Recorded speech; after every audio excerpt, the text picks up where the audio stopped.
Use people's names early. Using someone's name early in a conversation is one of the most powerful yet subtle social hack for creating instant connection and emotional resonance. A name is not just a word, it is the sound of identity, recognition, and belonging wrapped into a single syllable. When you speak someone's name, you activate something ancient in the human psyche, the need to be seen. It cuts through noise and distraction, making the person feel acknowledged in a way few other gestures can achieve.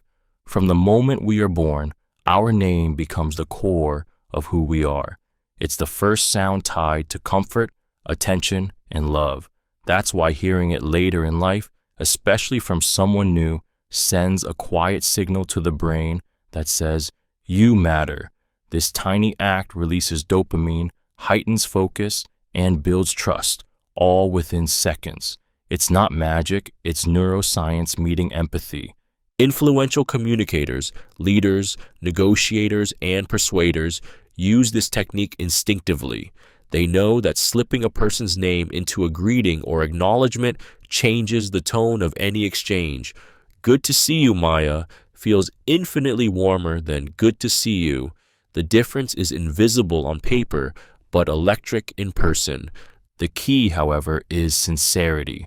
When you use someone's name mechanically or too often, it feels hollow, even manipulative. But when it's said naturally, with genuine attention, it transforms a moment into connection. A name spoken with warmth and timing can melt tension, amplify rapport, and make you unforgettable in a world where most people feel unseen. Smile genuinely. Smiling genuinely is one of the most powerful yet subtle social hack for creating warmth, trust, and emotional openness in others. A real smile, one that reaches your eyes and softens your entire face, signals authenticity and safety at a primal level. It tells the other person, "You're welcome here," long before a single word is spoken. Humans are wired to detect sincerity, and a genuine smile disarms even the most guarded hearts, shifting conversations from transactional to human. Unlike a forced grin, a genuine smile activates the muscles around the eyes, the Duchenne markers that the brain instinctively recognizes as truth. When someone sees that smile, their mirror neurons respond by releasing oxytocin and dopamine, the same chemicals associated with connection and joy. It's contagious in the best way possible. One sincere smile can alter another person's mood and set the tone for trust without effort or manipulation.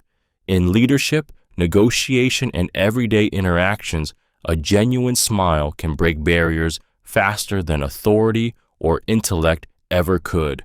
It's not just charm, it's emotional influence. People naturally lean toward those who make them feel safe and valued, and nothing communicates that faster than an honest expression of warmth. But the secret lies in authenticity. You can't fake presence. A smile born from politeness fades quickly, but one born from genuine curiosity or appreciation lingers. When you smile because you feel the connection, not because you're performing it, others feel it too. It's proof that sincerity still has power in a world obsessed with pretense. Mirror tone, subtly. Mirroring someone's tone subtly is one of the most powerful yet understated social hack for building emotional alignment and effortless rapport. It's the art of reflecting not just what someone says, but how they say it, matching their rhythm, volume, and energy in a way that makes them feel deeply understood. When you mirror tone, you speak the unspoken language of comfort, signaling we're on the same wavelength. Humans are emotional mirrors by nature. From infancy, we learn to connect by reflecting the sounds and moods around us. That's why tone carries more emotional weight than words themselves. It reveals intent, confidence, and sincerity. When you match someone's tone, you bypass logic and speak directly to their subconscious, creating a quiet harmony that draws them closer without them realizing why. If someone speaks calmly, lowering your own tone creates safety. If they speak with excitement, meeting their enthusiasm builds connection. This alignment activates the brain's mirror neurons, releasing a subtle sense of trust and familiarity. It tells the listener, "You understand me," without ever having to say it aloud. But mirroring tone is an art, not mimicry. If done too obviously, it feels mocking or manipulative. The secret is subtlety, listening deeply, then adjusting your vocal energy by just a few degrees to meet theirs. The moment your tone resonates with theirs, resistance melts. They lean in, relax, and engage, often unaware that what made them comfortable wasn't your words at all. It was the sound of being emotionally matched. Ask open questions. Asking open questions is one of the most powerful yet subtle social hack for unlocking genuine connection and understanding. It transforms surface-level exchanges into meaningful conversations by inviting depth, emotion, and truth. An open question doesn't just seek information. It gives permission for expression. It tells the other person, "Your thoughts matter, your voice is safe here." Unlike closed questions that lead to quick yes or no answers, open questions breathe life into dialogue. They spark reflection, curiosity, and storytelling. When you ask someone, "What inspired you?" instead of "Did you like it?" you're not just collecting facts, you're exploring their world. This act of curiosity makes people feel valued and understood on a profound level, because being listened to without judgment is a rare form of validation.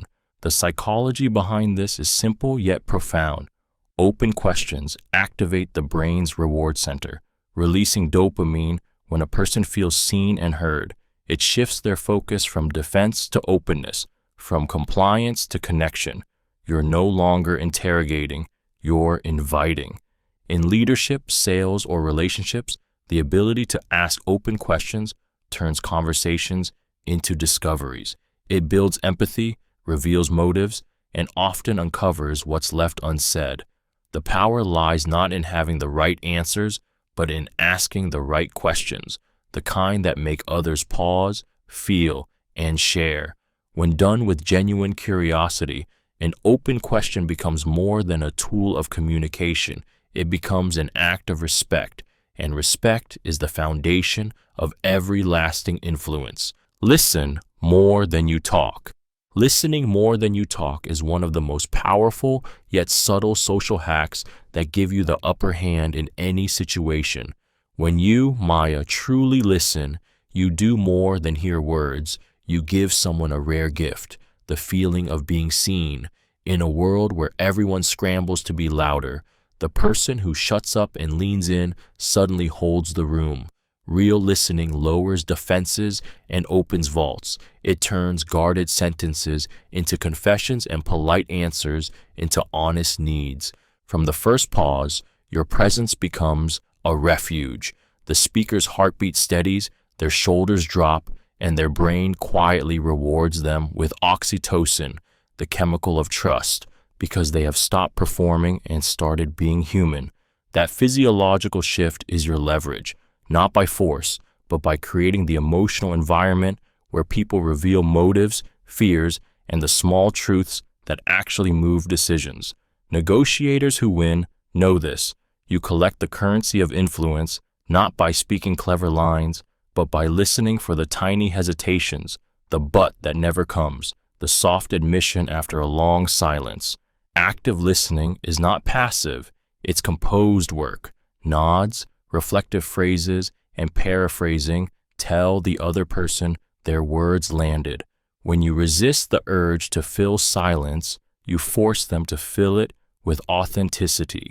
You learn what really matters. You map objections before they appear, and you make the other person feel safer with you than with anyone else in the room. Listeners don't just gather information, they sculpt influence by making others feel understood. And in that felt understanding lies the power to guide outcomes without ever raising your voice. Nod to show understanding. Nodding to show understanding is one of the most powerful yet subtle social hacks that give you the upper hand in any situation. It's the simplest, most primal signal of empathy, a quiet gesture that says, I hear you, I get it. Long before words existed, humans used body language to communicate safety and alignment. The nod became a universal cue of trust, a small movement that tells another person their thoughts are landing. When you nod as someone speaks, you trigger a deep, unconscious reaction. Their brain releases dopamine and oxytocin, making them feel validated and connected. This validation creates momentum. They open up more, reveal more, and start to feel that you're on their side. It's not manipulation, it's emotional intelligence in motion. A genuine nod, paired with attentive eyes, builds rapport faster than any well-rehearsed compliment ever could. Skilled negotiators, therapists, and charismatic leaders all understand this power. They know that people gravitate toward those who make them feel understood.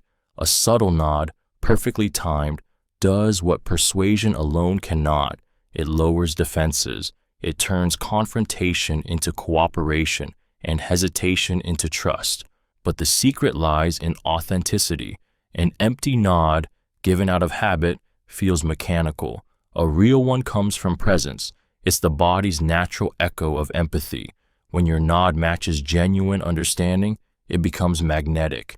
You don't have to dominate a conversation to control it. Sometimes the person who nods, listens, and absorbs ends up guiding it completely, without ever saying a word. Match their pace. Matching someone's pace is one of the most powerful yet subtle social hacks that give you the upper hand in any situation. It's the unspoken rhythm of rapport, the way you align not just words, but energy, timing, and tempo with another person. Every conversation has a pulse, and when you tune into it, you make people feel effortlessly in sync with you. They can't quite explain why, but suddenly, talking to you feels easy, natural, almost familiar. When you move too fast for someone who speaks slowly, you create pressure. When you drag your tone around someone who's energized, you kill momentum. But when you match their pace, their speaking speed, their breathing rhythm, even their pauses, you enter their emotional frequency.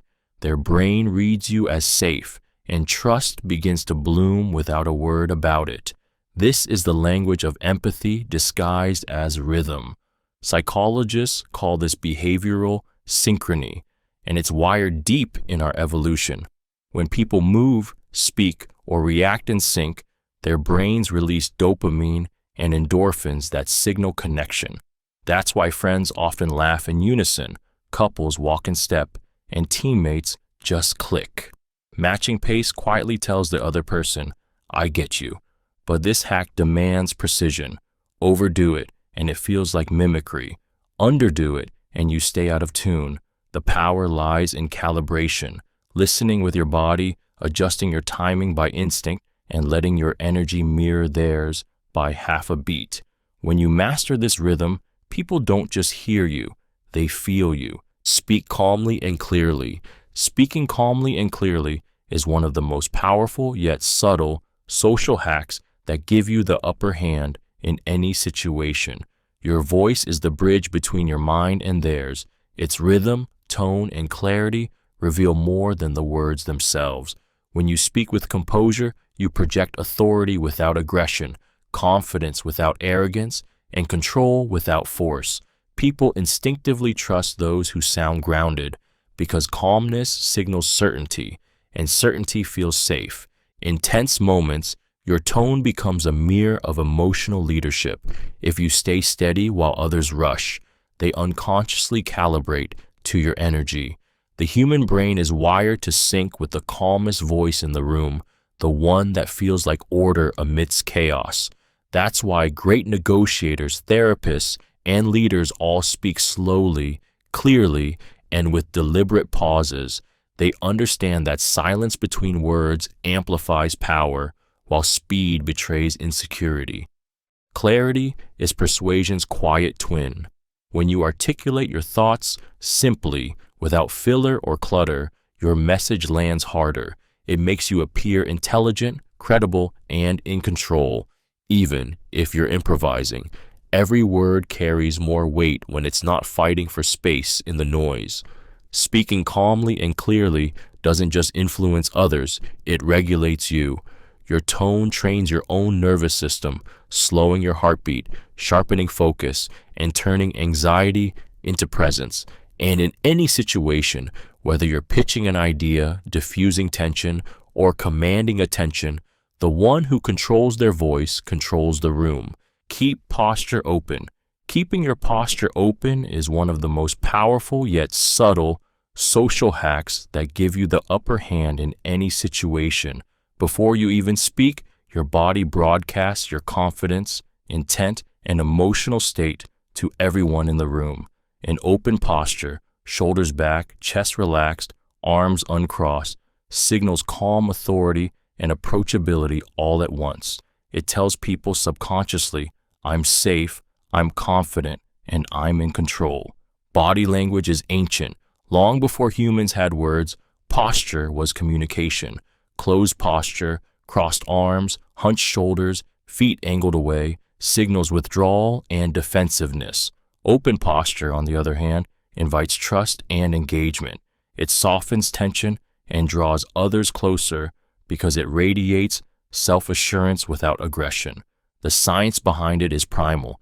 When you open your body, you expand your physical presence, sending cues of dominance and composure, not just to others, but to yourself. Studies show that open body language increases testosterone, confidence, and lowers cortisol stress, shifting your physiology to match your demeanor. You don't just look more powerful, you feel it. In conversations, your posture becomes emotional permission. People mirror what they see. When you're open, they unconsciously relax, speak freely, and feel safer revealing truth. In leadership, negotiation, or attraction, this single shift can change outcomes before words are exchanged. Open posture says, I'm grounded, I'm listening, I belong here. And when your body believes it, the world follows. Use we instead of I. Using we instead of I is one of the most powerful yet subtle social hacks that give you the upper hand in any situation. It instantly transforms how people perceive you, from self-focused to team-minded, from separate to united. One word shift can dissolve resistance, inspire cooperation, and make others feel part of something bigger. We signals alliance. I draws boundaries. The moment you choose we, you move from individual ambition to shared purpose, and that change electrifies connection. Human psychology craves belonging. When people hear we, their brains activate the same neural pathways linked to trust and community. It tells them subconsciously, you're with me, not against me. That's why leaders, negotiators, and influencers use it deliberately. They know it turns persuasion into partnership. In a meeting, I think we should creates distance, but we could try pulls everyone into ownership. The difference is microscopic in language, but monumental in impact. This linguistic framing also taps into the tribal instinct that shaped human survival. We're wired to favor the familiar group, to protect and cooperate within it. Saying we makes others feel like they belong to your circle. Aligning them emotionally before logic even enters the conversation. But the power of we demands integrity. It only works when your intent is genuine. People can sense false inclusion. If you say we but mean me, they'll feel used, not valued. Yet when you truly embody it, when we becomes your default lens, doors open effortlessly. You stop speaking to people and start speaking with them. And that subtle shift is where real influence begins. Give credit often. Giving credit often is one of the most powerful yet subtle social hacks that give you the upper hand in any situation.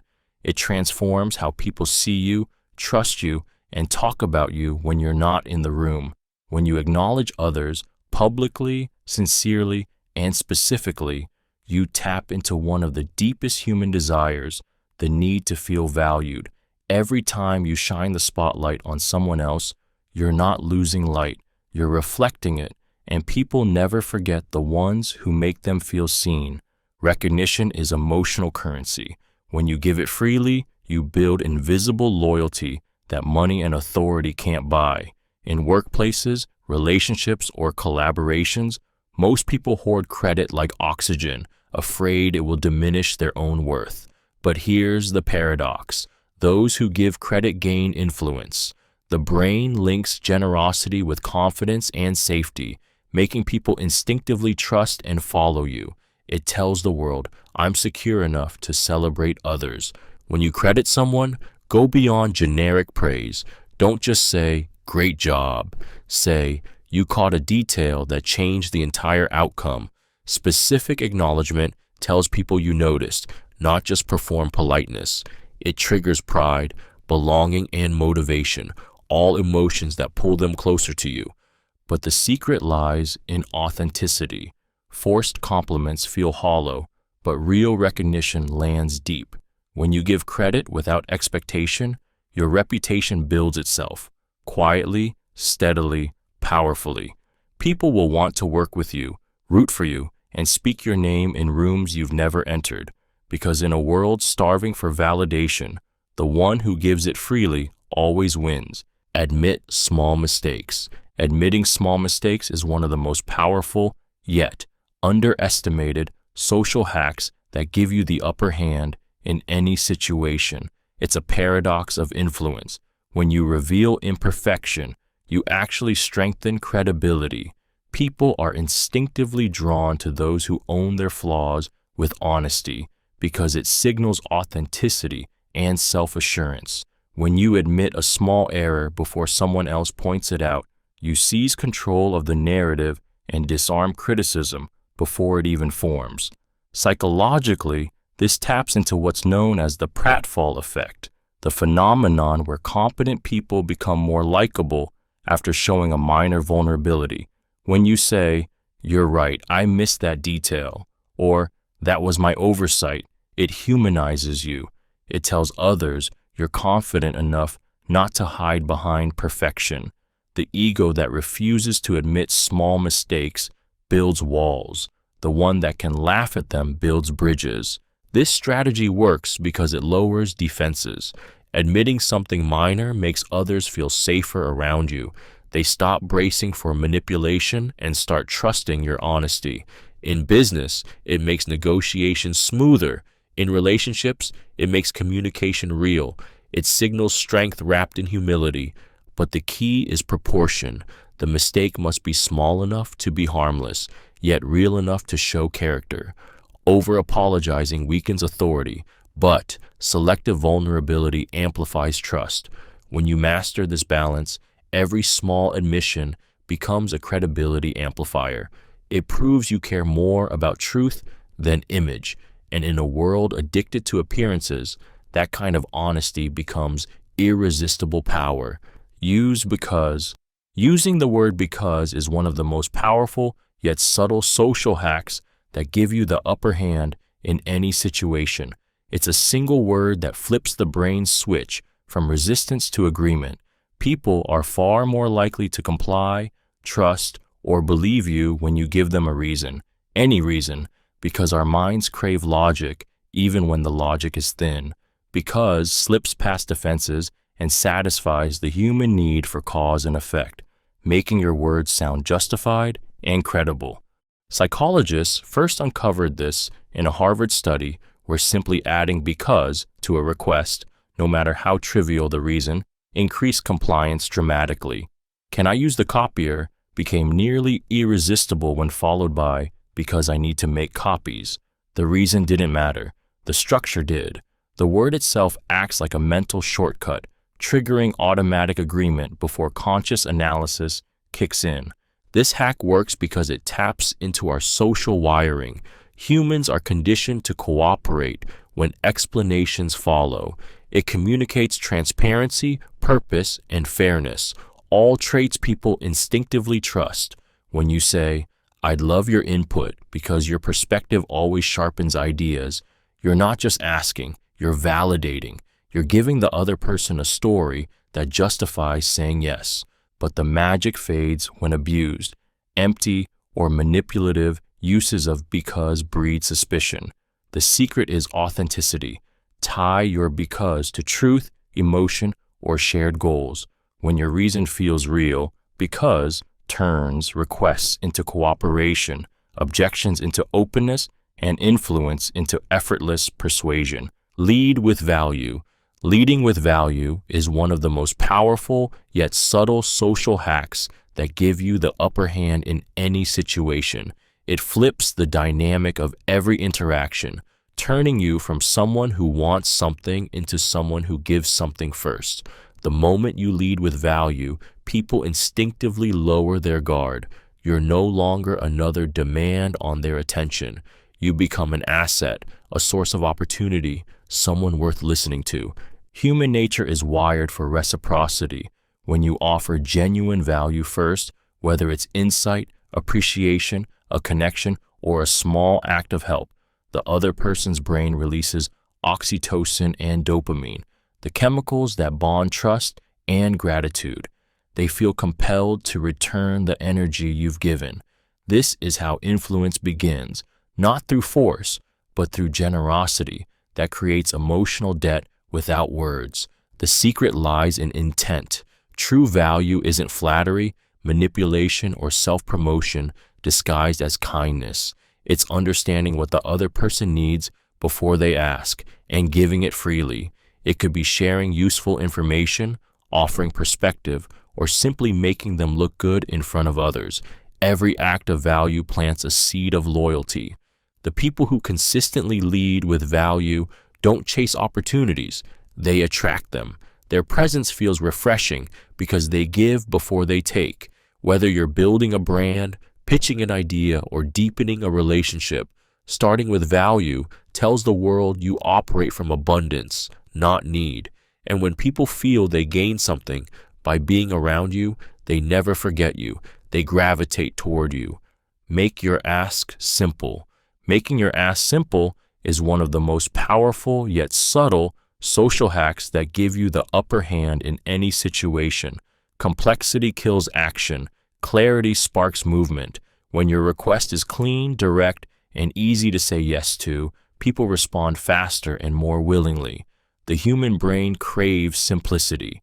It resists effort, confusion, and uncertainty. The moment your ask feels heavy or unclear, hesitation floods in. But when your words glide like water, when your request feels obvious and effortless, you bypass resistance entirely.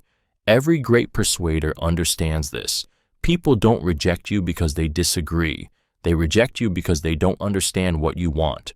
Over-explaining dilutes power. Simplicity, on the other hand, projects confidence. It tells the other person, I know exactly what I need, and I know you can help me get there. That certainty is magnetic. In psychology, this works because the brain prefers cognitive ease. The easier something is to process, the more trustworthy and likable it appears. That's why the most effective communicators strip their message to its essence. No jargon, no fluff, just precision. They make the next step obvious and achievable. But simplicity isn't dumbing down. It's sharpening focus. It's removing everything that doesn't serve the yes. Whether you're asking for a favor, a sale, or a commitment, clarity is your secret weapon.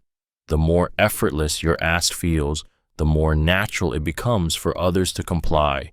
Because deep down, people don't follow complexity, they follow certainty. Rehearse your first line. Rehearsing your first line is one of the most powerful yet overlooked social hacks that give you the upper hand in any situation. The first words you speak don't just start a conversation, they set its emotional temperature.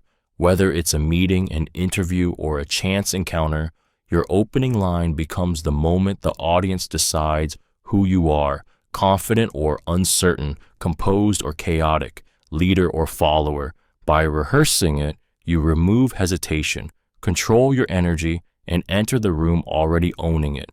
The brain remembers beginnings more vividly than middles or ends, a cognitive bias known as the primacy effect. This means your first few seconds create an emotional anchor, that shapes how everything after is received.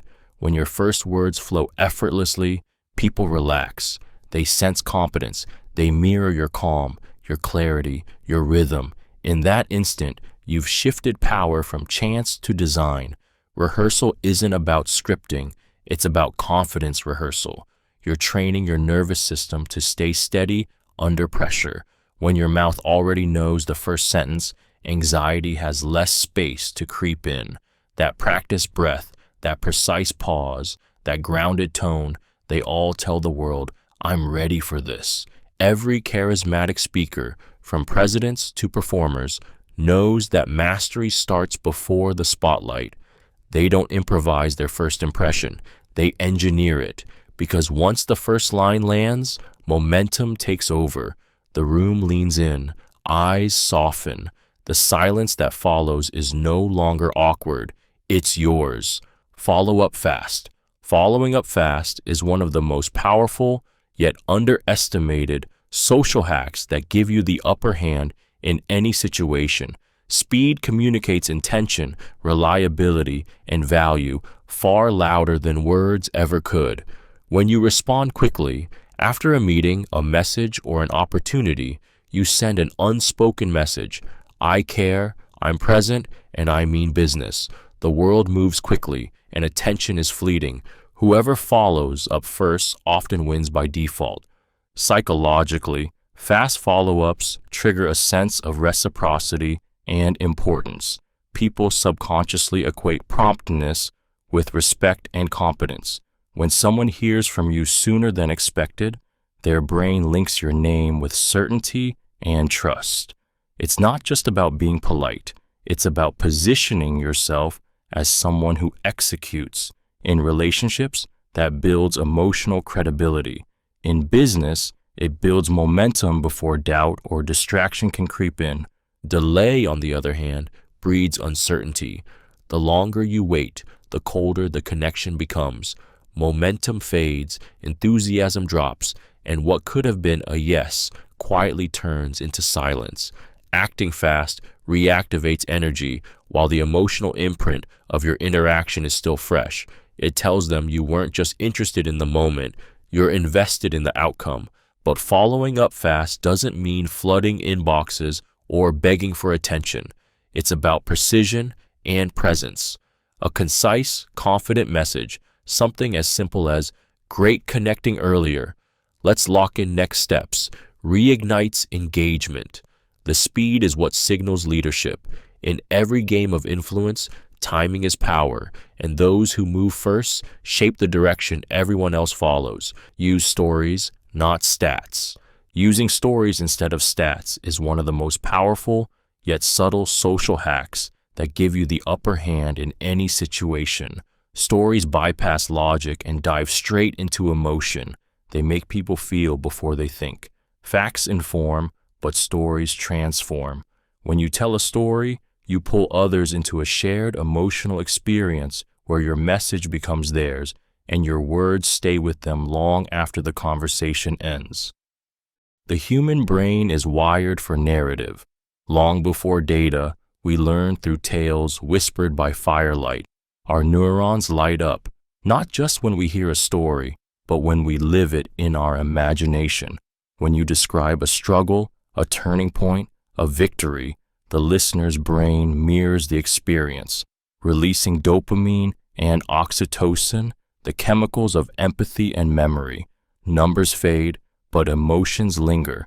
That's why great communicators, leaders, marketers, visionaries speak in stories. They don't say sales grew by 40%. They say, we were on the edge of failure, and then one small shift changed everything. The listener doesn't just understand, they feel the journey, and once emotion is engaged, belief follows. But the key is authenticity. A story that feels staged dies before it lands. The best ones are real, vulnerable, and human. Share moments of struggle, not perfection. Let people see the cracks before the triumph. When you replace sterile data with lived experience, you don't just transfer information, you transfer energy. And energy, not evidence, is what moves people to act, remember, and believe. Compliment specifically. Complimenting specifically is one of the most powerful yet subtle social hacks that give you the upper hand in any situation. A vague compliment feels disposable, but a specific one feels earned. When you pinpoint exactly what you admire about someone, you ignite a deep emotional response that generic praise could never touch. Specific compliments don't just flatter, they validate. They tell the person, I truly see you, and that level of recognition is magnetic. The human brain is wired to crave precision when it comes to validation. Your amazing lands softly, but the way you handled that meeting, calm under pressure, clear in direction, was impressive. Hits like truth. It lights up the brain's reward centers, releasing dopamine and making people associate that good feeling with you. That's the power of specificity. It transforms compliments from surface-level niceties into emotional anchors. The key is to notice details others overlook. Comment on someone's effort, tone, or unique approach, not just their results. You always manage to make people feel heard means infinitely more than you're nice. It shows attention, emotional intelligence, and genuine appreciation, qualities people instinctively trust. But this hack works only when it's real. Forced flattery backfires because it smells of strategy, not sincerity. True compliments require observation and presence, the ability to see what others miss. When you master that, your words become rare currency. People lean toward you because you give them something they secretly crave, to be noticed for who they are, not just what they do. Keep eye contact steady. Keeping eye contact steady is one of the most powerful yet nuanced social hacks that give you the upper hand in any situation. Eyes are the oldest form of communication. Long before words, humans connected, trusted, and judged through gaze. When you hold eye contact with calm steadiness, you project confidence, honesty, and authority. It tells people, I see you, and I'm not afraid to be seen. In that moment, your presence becomes undeniable. Psychologically, steady eye contact activates the social bonding centers of the brain, releasing oxytocin and heightening emotional resonance. It creates a subtle loop of attention. Your focus invites theirs, theirs reinforces yours. This is why leaders, negotiators, and charismatic figures use eye contact like invisible gravity. It doesn't demand respect, it earns it. People instinctively trust those who can meet their gaze without flinching or forcing. But the secret lies in balance. Too little eye contact reads as insecurity. Too much feels predatory or manipulative. The key is to look long enough to show engagement, then break just before it turns into a stare. Think of it as a rhythm. Connection, pause, connection again. When done right, it builds warmth and power simultaneously. Steady eye contact also regulates your own state. It slows speech, steadies breathing, and grounds you in the moment. The person across from you feels it too. Your calm becomes contagious. In any interaction, your eyes tell the truth before your words ever do. And when your gaze says, I'm confident, I'm here, I respect you, people don't just listen, they lean in. Paraphrase their words.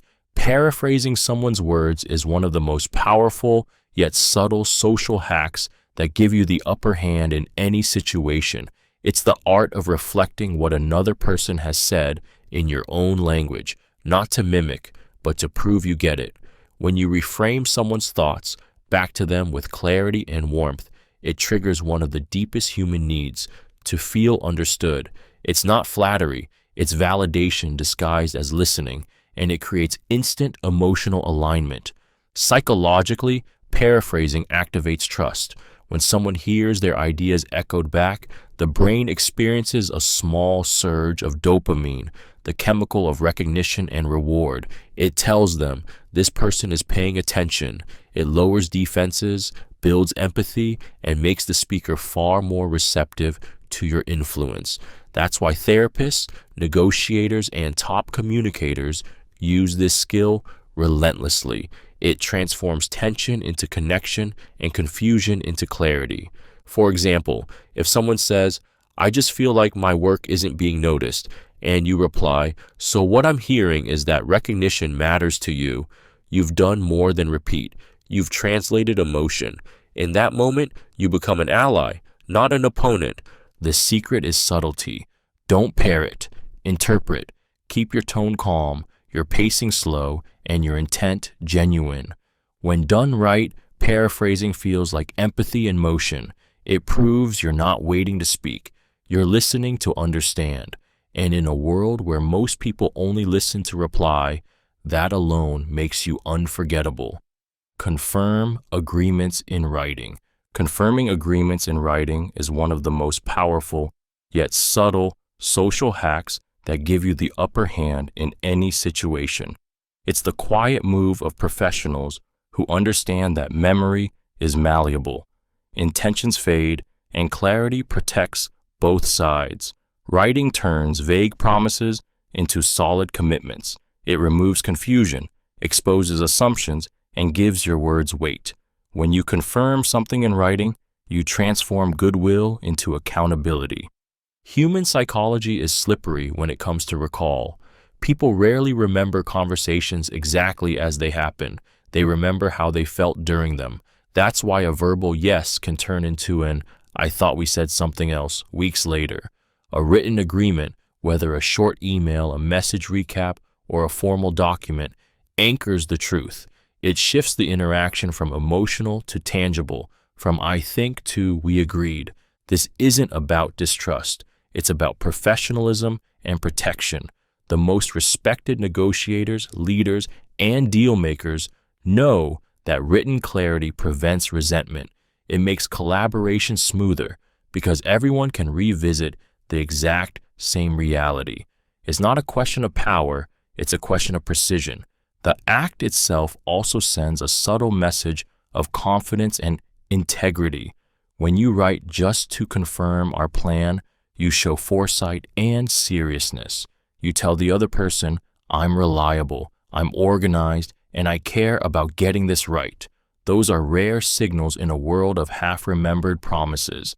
And when things go wrong, as they often do, the person who has clarity in writing doesn't argue, panic, or scramble. They simply point to the truth, calm and untouchable. Say thank you twice. Saying thank you twice is one of the most powerful yet subtle social hacks that give you the upper hand in any situation.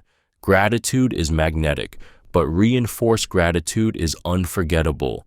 The first thank you acknowledges the action. The second acknowledges the person. When you express thanks twice, sincerely and deliberately, it tells the other person that you didn't just notice what they did, you valued who they are. That repetition lodges the feeling deep in their emotional memory, where connection truly lives. Psychologically, gratitude is one of the fastest ways to build trust and reciprocity. It activates the brain's reward circuitry, releasing dopamine and oxytocin, the same chemicals tied to bonding and pleasure. When you say thank you once, people feel appreciated. When you say it again, after a pause, after reflection, or in writing, they feel remembered. That's the difference between politeness and presence. In business, relationships, and leadership, this small act creates enormous leverage. A simple follow-up message or a quiet acknowledgement later can multiply goodwill far beyond the original gesture. It tells others that their effort mattered enough for you to keep thinking about it. That's rare, and rare is powerful. But sincerity is everything. Empty gratitude feels like manipulation. Genuine gratitude feels like warmth.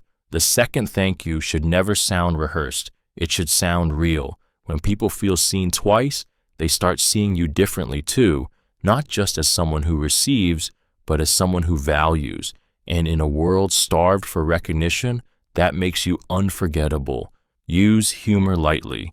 Using humor lightly is one of the most powerful yet delicate social hacks. that give you the upper hand in any situation. Humor, when used with precision, dissolves tension, builds instant rapport, and signals emotional intelligence. It's the social lubricant that makes people feel safe enough to be human. A well-timed, gentle laugh doesn't just entertain, it disarms.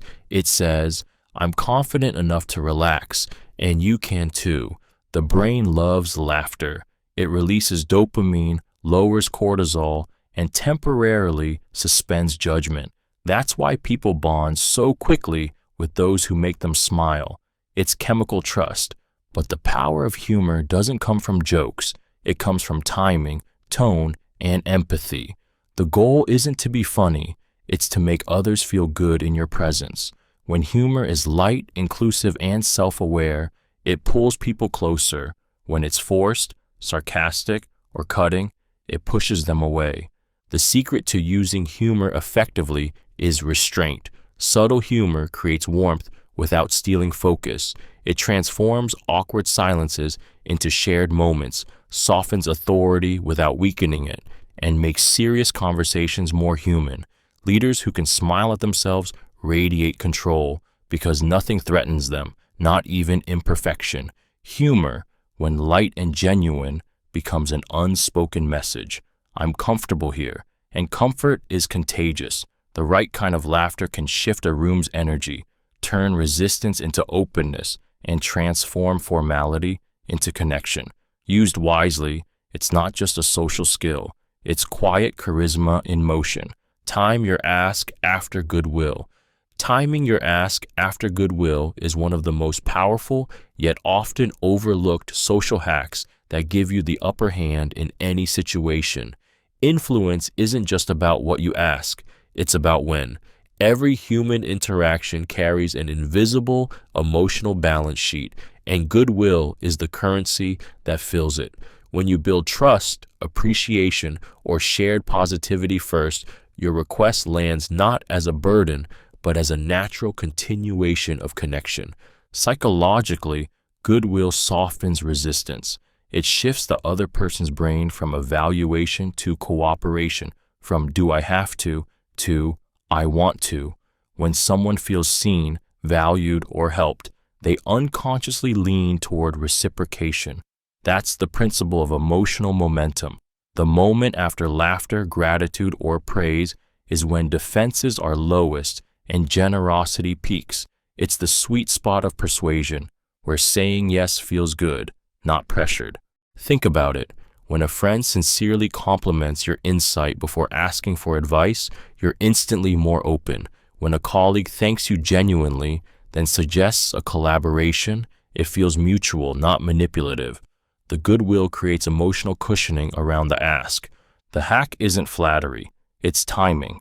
You earn the right to ask by giving first, kindness, recognition, help, or warmth. Then, as the positive emotion lingers, you make your move, gracefully, confidently, and simply. When you ride the wave of goodwill, compliance doesn't feel like persuasion, it feels like connection. And in that moment, people don't just agree, they want you to win. Keep meetings short. Keeping meetings short is one of the most powerful yet subtle social hacks that give you the upper hand in any situation. Time is the ultimate currency of respect, and the person who values it earns instant credibility. Long meetings drain energy, blur focus, and breed frustration. Short meetings, on the other hand, radiate confidence and control. They say, I know what matters. I won't waste your time. That clarity becomes magnetic. Psychologically, people equate brevity with intelligence. The human brain is wired to reward efficiency. When someone communicates quickly and decisively, we perceive them as competent and trustworthy. Every unnecessary minute signals uncertainty or ego. That's why great leaders cut fluff, move fast, and end early. They understand that the purpose of a meeting isn't to talk, it's to decide, align, and move. Short meetings sharpen minds. When time is limited, people stay alert, engaged, and concise. The pressure of brevity fuels focus. It filters out performative chatter and spotlights what truly matters. It also flips the power dynamic. When you end a meeting early, you control the tempo, not the clock. Others leave energized, not exhausted, associating your presence with momentum rather than monotony. But keeping meetings short isn't about rushing. It's about intention. You enter with clarity, drive toward outcomes, and end on action. You don't drain the room, you lift it. In a culture addicted to over-talking, brevity is dominance. The person who speaks less, listens more, and finishes first doesn't just save time, they command it. Offer an easy out. Offering an easy out is one of the most powerful yet subtle social hacks that give you the upper hand in any situation. It flips persuasion on its head. By giving people permission to say no, you actually make them more likely to say yes. The human mind resists pressure instinctively. The moment someone feels cornered, their defenses rise. But when you create safety, when you let them know there's no obligation, no trap, you trigger relief. And in that relief, trust is born. Psychologists call this reactance, our innate urge to protect freedom of choice. The more someone feels pushed, the more they pull away.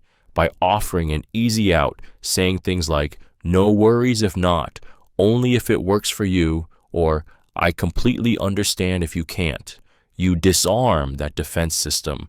You transform your ask from a demand into an invitation.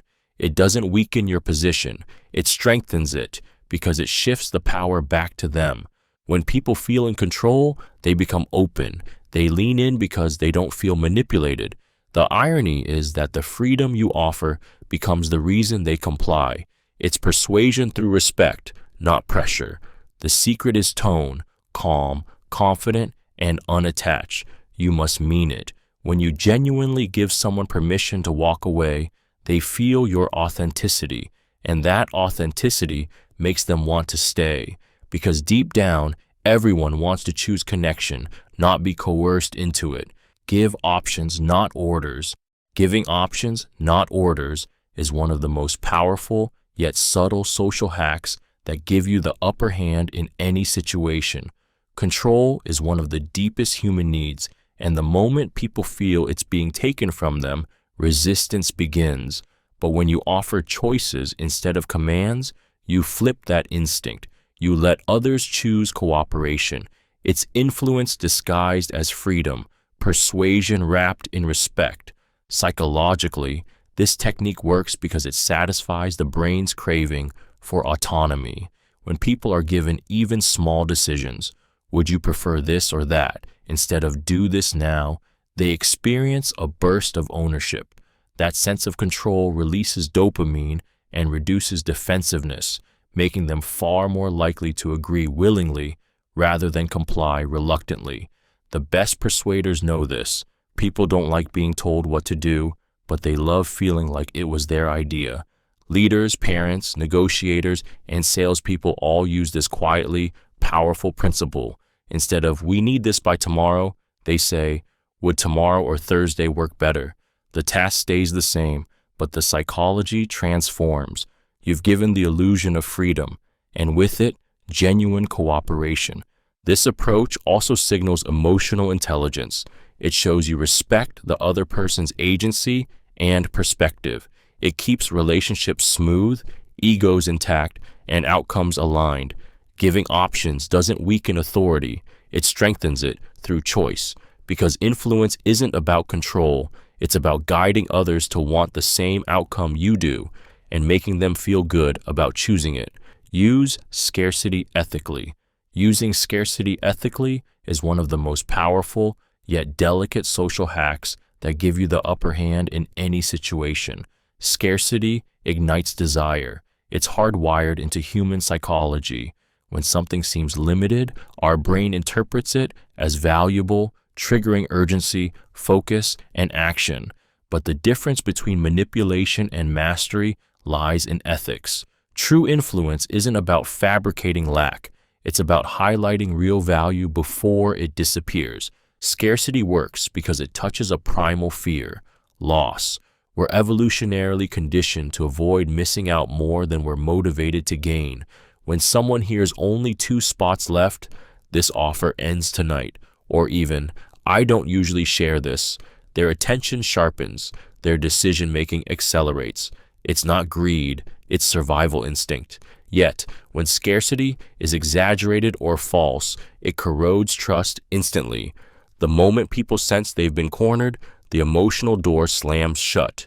Ethical scarcity, however, is powerful because it respects choice. It doesn't pressure, it prioritizes. It says, this opportunity matters, and I'd hate for you to miss it. That subtle tone of sincerity transforms urgency into motivation. You're not trapping someone, you're guiding them toward clarity. In business, it could mean being transparent about time limits or limited resources. In relationships, it could mean valuing your own availability. People respect what is rare, and when your offers, time, or attention carry genuine scarcity, they command attention naturally. The key is truth. When scarcity reflects reality, it amplifies impact. When it's faked, it poisons influence. The ethical use of scarcity isn't about taking advantage, it's about giving importance, and that distinction is everything. Ask for advice, not help. Asking for advice instead of help is one of the most powerful yet subtle social hacks that give you the upper hand in any situation. The difference between those two words, advice and help, is the difference between empowerment and dependency. When you ask for help, you position yourself beneath someone. When you ask for advice, you elevate them. You appeal to their wisdom, not their pity.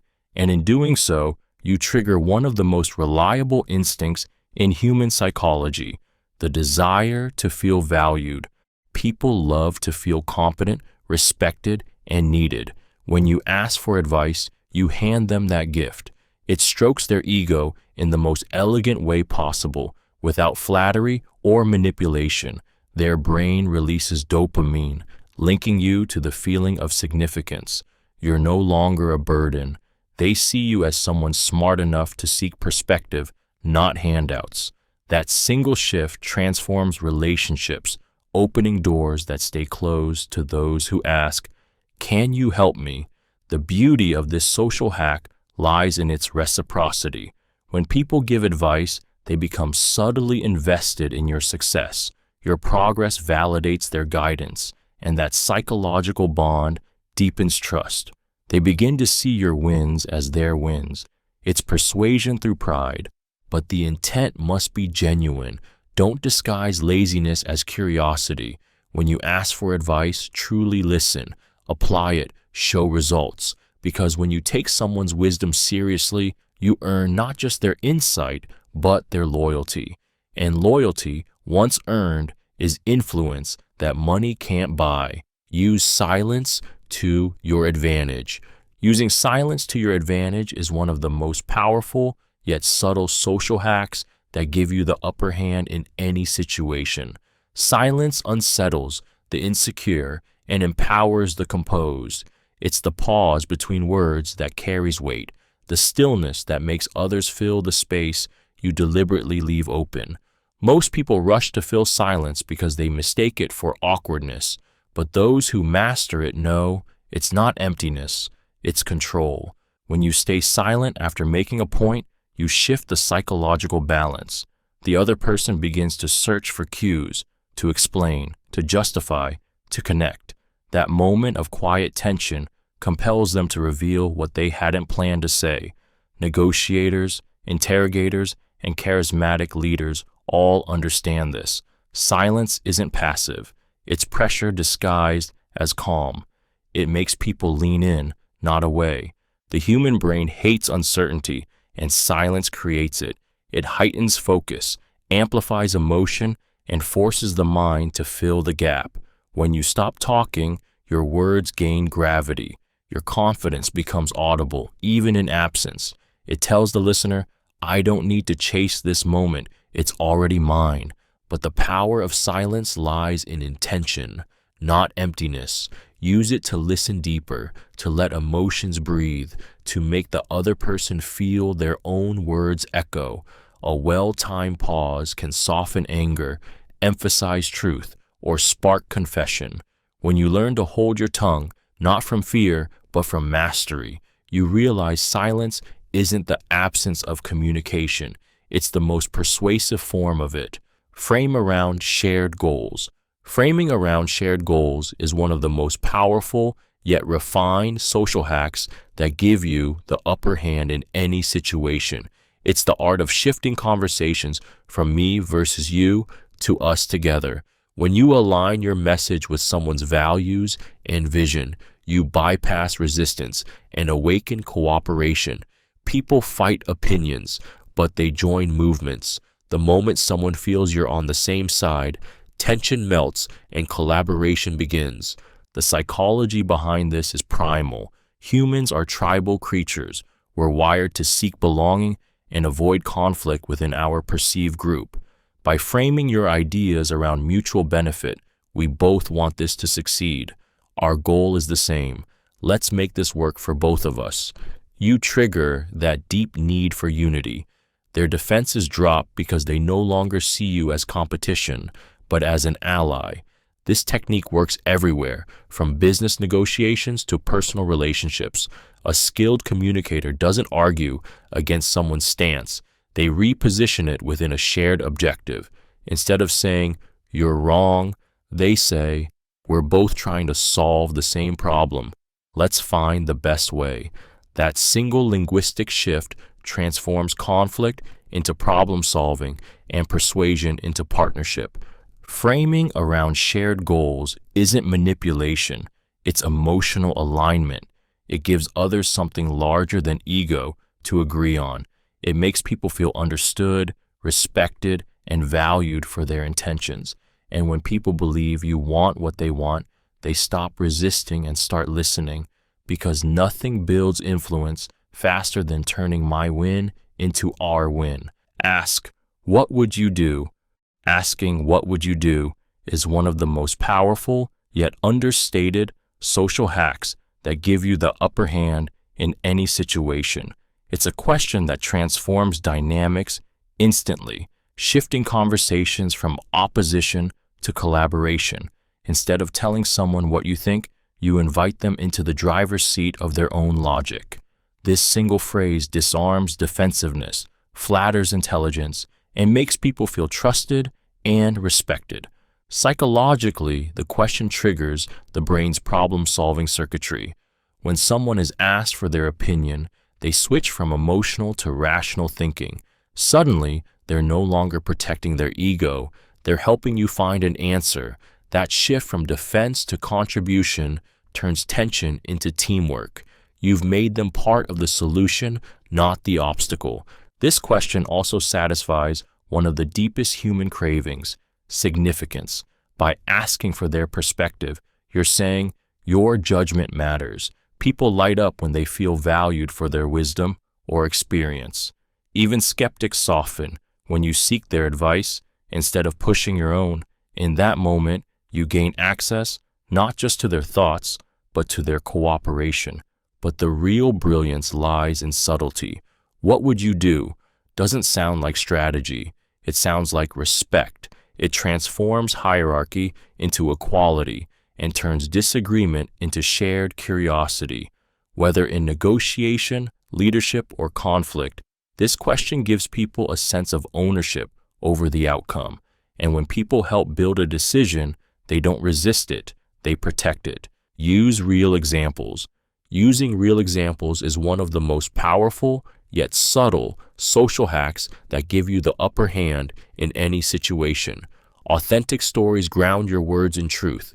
They bridge the gap between theory and trust. When you share something real, you give your message a heartbeat. People don't just hear your point, they feel its weight. Abstractions make minds wander, but reality commands attention. A real example transforms persuasion into proof. The human brain is wired to believe what it can visualize. When you describe something that actually happened, the listener's mirror neurons activate as if they experienced it themselves. They don't need to imagine. They can see it, hear it, feel it. This is why personal or verifiable stories carry more influence than 100 statistics. They make your words tangible. They whisper, "This isn't theory, it's lived truth." Politicians, speakers, and great leaders use this instinctively. They don't just say, "People are struggling." They tell you about Maria, a single mother who worked 3 jobs just to afford school books. Suddenly, an issue becomes a face, a name, a heartbeat, and hearts follow what they can picture. But real examples require courage. You can't hide behind generalities when you speak truth. You have to reveal something raw, an experience, a mistake, a win that cost you something. That vulnerability builds credibility faster than any rehearsed line. In every conversation, every pitch, every negotiation, the most convincing sentence isn't, "I believe this works." It's, "I've seen it happen," because the moment your words become real, your influence becomes unforgettable. Write short emails. Writing short emails is one of the most powerful yet subtle social hacks that give you the upper hand in any situation. In a world drowning in noise, brevity cuts through like a blade. Every extra sentence dilutes impact. Every unnecessary word risks being ignored. When your email is short, sharp, and clear, it signals competence, confidence, and respect for the reader's time. 3 traits that instantly elevate your credibility. People don't skim long emails because they're rude. They skim because they're overwhelmed. The average person reads hundreds of messages a day, their attention fractured and their patience thin. A concise email doesn't just stand out, it feels good to read. It gives clarity without effort, and the brain rewards that with trust. The psychology is simple. What's easy to process feels more truthful and more intelligent. That's cognitive fluency, and it's your secret weapon. When you master brevity, your words carry weight. Every line counts. Every phrase earns its place. Instead of hiding behind paragraphs, you deliver meaning in motion. Here's the update. Here's what I need. Here's what happens next. Simple, direct, done. But brevity isn't about sounding cold. It's about precision. You can be warm and efficient, human and structured. The real power lies in clarity that respects emotion and time equally. Because in every inbox, there's a silent hierarchy. Long emails get delayed, short ones get done, and the person who learns to say more with less doesn't just get replies, they get results. Clarify next steps. Clarifying next steps is one of the most powerful yet quietly strategic social hacks that give you the upper hand in any situation. After every conversation, meeting, or agreement, uncertainty is the silent killer of momentum. People leave feeling good, nodding, smiling, and then nothing happens. But when you clearly define what happens next, who does what, and by when, you transform vague goodwill into real progress. Clarity is power, and the one who brings it earns authority. Psychologically, clear direction calms the human brain. Ambiguity breeds anxiety, and anxious minds stall. When you articulate next steps, "I'll send the proposal tonight, and we'll reconnect Thursday to finalize," you give structure, certainty, and confidence. The other person relaxes because they know what to expect. It's not about control, it's about leadership disguised as organization. The best communicators end interactions with precision, not platitudes. They never leave a room or call without mutual understanding of what's coming next. In that small act of clarity, they establish competence. It signals reliability, foresight, and respect for others' time. People naturally follow those who make the path forward visible. Clarity also prevents the slow erosion of trust that comes from miscommunication. It keeps projects on track, relationships aligned, and expectations realistic. Every time you define the next move, you turn fleeting conversations into commitments.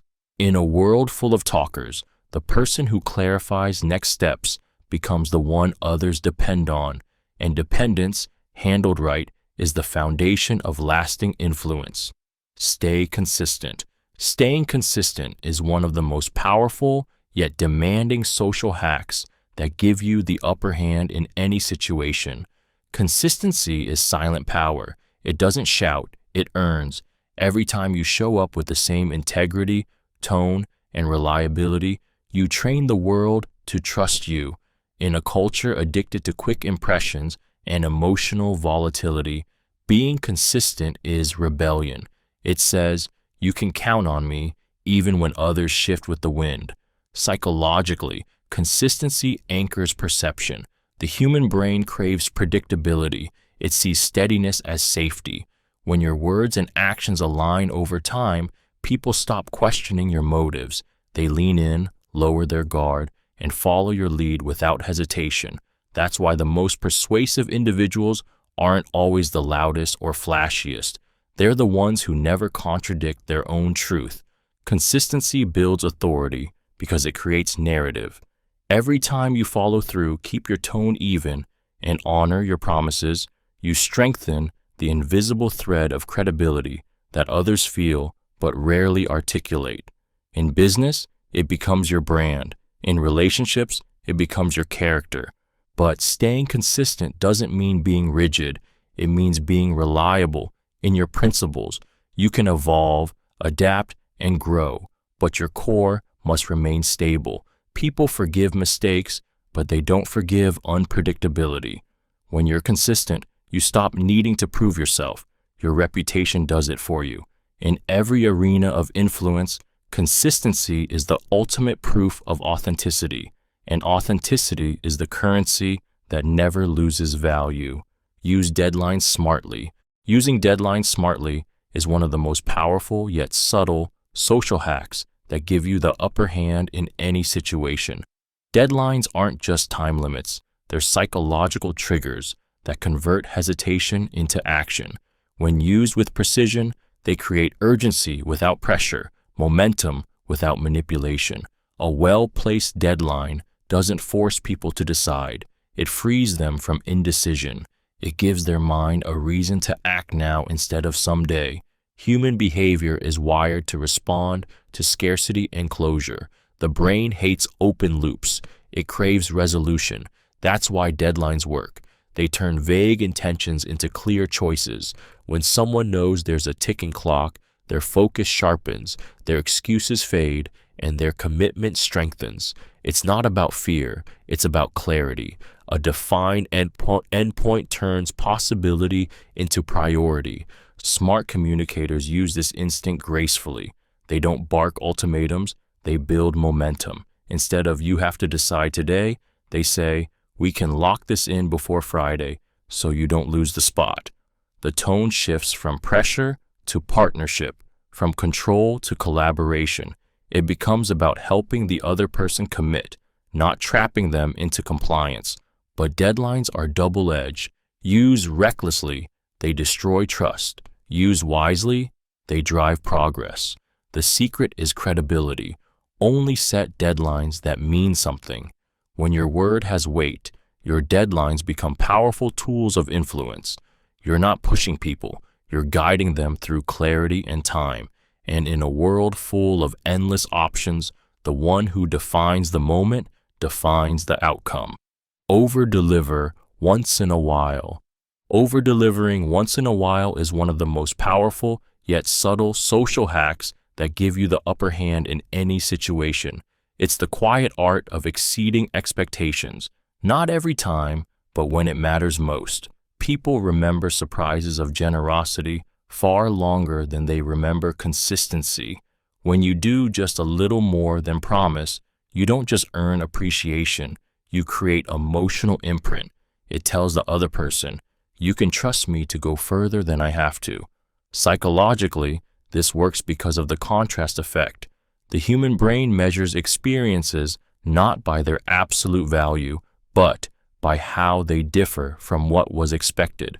When you deliver exactly what's asked, you meet a standard. But when you deliver more, faster, sharper, better, you create delight. That emotional lift cements loyalty. You move from reliable to remarkable.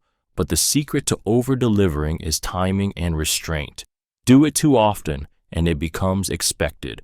Your extra effort turns into the new baseline. Do it strategically, and it becomes unforgettable. The best leaders, sellers, and connectors use this like a secret weapon, not to impress, but to deepen trust. Over-delivering isn't about grand gestures, it's about thoughtful ones, a quick follow-up, an added insight, a small favor no one asked for. It's the subtle difference between doing your job and earning someone's faith. And when that happens, people don't just respect you, they root for you, because in a world full of average promises, the one who surprises with excellence becomes impossible to forget. Keep promises. Keeping promises is one of the most powerful yet profoundly simple social hacks that give you the upper hand in any situation. In a world flooded with empty words and broken commitments, the rarest form of influence is reliability. When you keep your word, especially the small ones, you build a reputation that whispers louder than any speech. You can trust me. And trust, once earned, becomes the most valuable currency in human connection. Psychologically, consistency breeds safety. Each time you follow through, you reinforce a pattern in someone's mind. They do what they say. That predictability releases oxytocin, the same hormone tied to bonding and loyalty, making people feel secure in your presence. They stop double-checking, stop doubting, and start depending. You quietly rise in credibility without needing to convince anyone of anything. The real power lies in the details, keeping a promise to call back, to send the file, to show up on time. Those tiny acts accumulate into unshakable trust. Break one, and it doesn't just damage reputation, it fractures belief. People rarely forget who let them down, but they never forget who never did. Those who keep promises don't need to chase influence. They attract it. Their word becomes weighty. Their presence earns respect without demand. When you do exactly what you said you would, especially when it's inconvenient, people stop questioning your motives and start rooting for your success. Because reliability isn't just professionalism, it's emotional gravity. It pulls people in, again and again, because they know you mean what you say. Ask what matters most. Asking what matters most is one of the most powerful yet deceptively simple social hacks that give you the upper hand in any situation. It cuts through noise, ego, and posturing, reaching straight into the heart of what drives people. This question isn't small talk. It's a psychological scalpel that reveals priorities, fears, and motivations faster than any negotiation tactic ever could. When you ask it, you shift the focus from surface-level conversation to emotional truth. And truth is where influence lives. Psychologically, this question activates introspection. It forces the brain to slow down, move past habit, and search for meaning. People rarely stop to define what actually matters to them. So when you ask, you become the mirror that helps them see themselves clearly.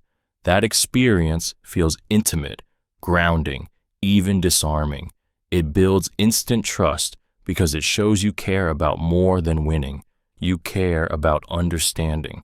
When used strategically, what matters most changes the trajectory of decisions. In conflict, it dissolves tension by redirecting energy toward shared goals. In leadership, it exposes the values behind resistance. In relationships, it transforms assumptions into empathy. It's not persuasion by pressure, it's persuasion by clarity. The beauty of this question lies in its humility. You're not telling people what's important, you're asking them to define it.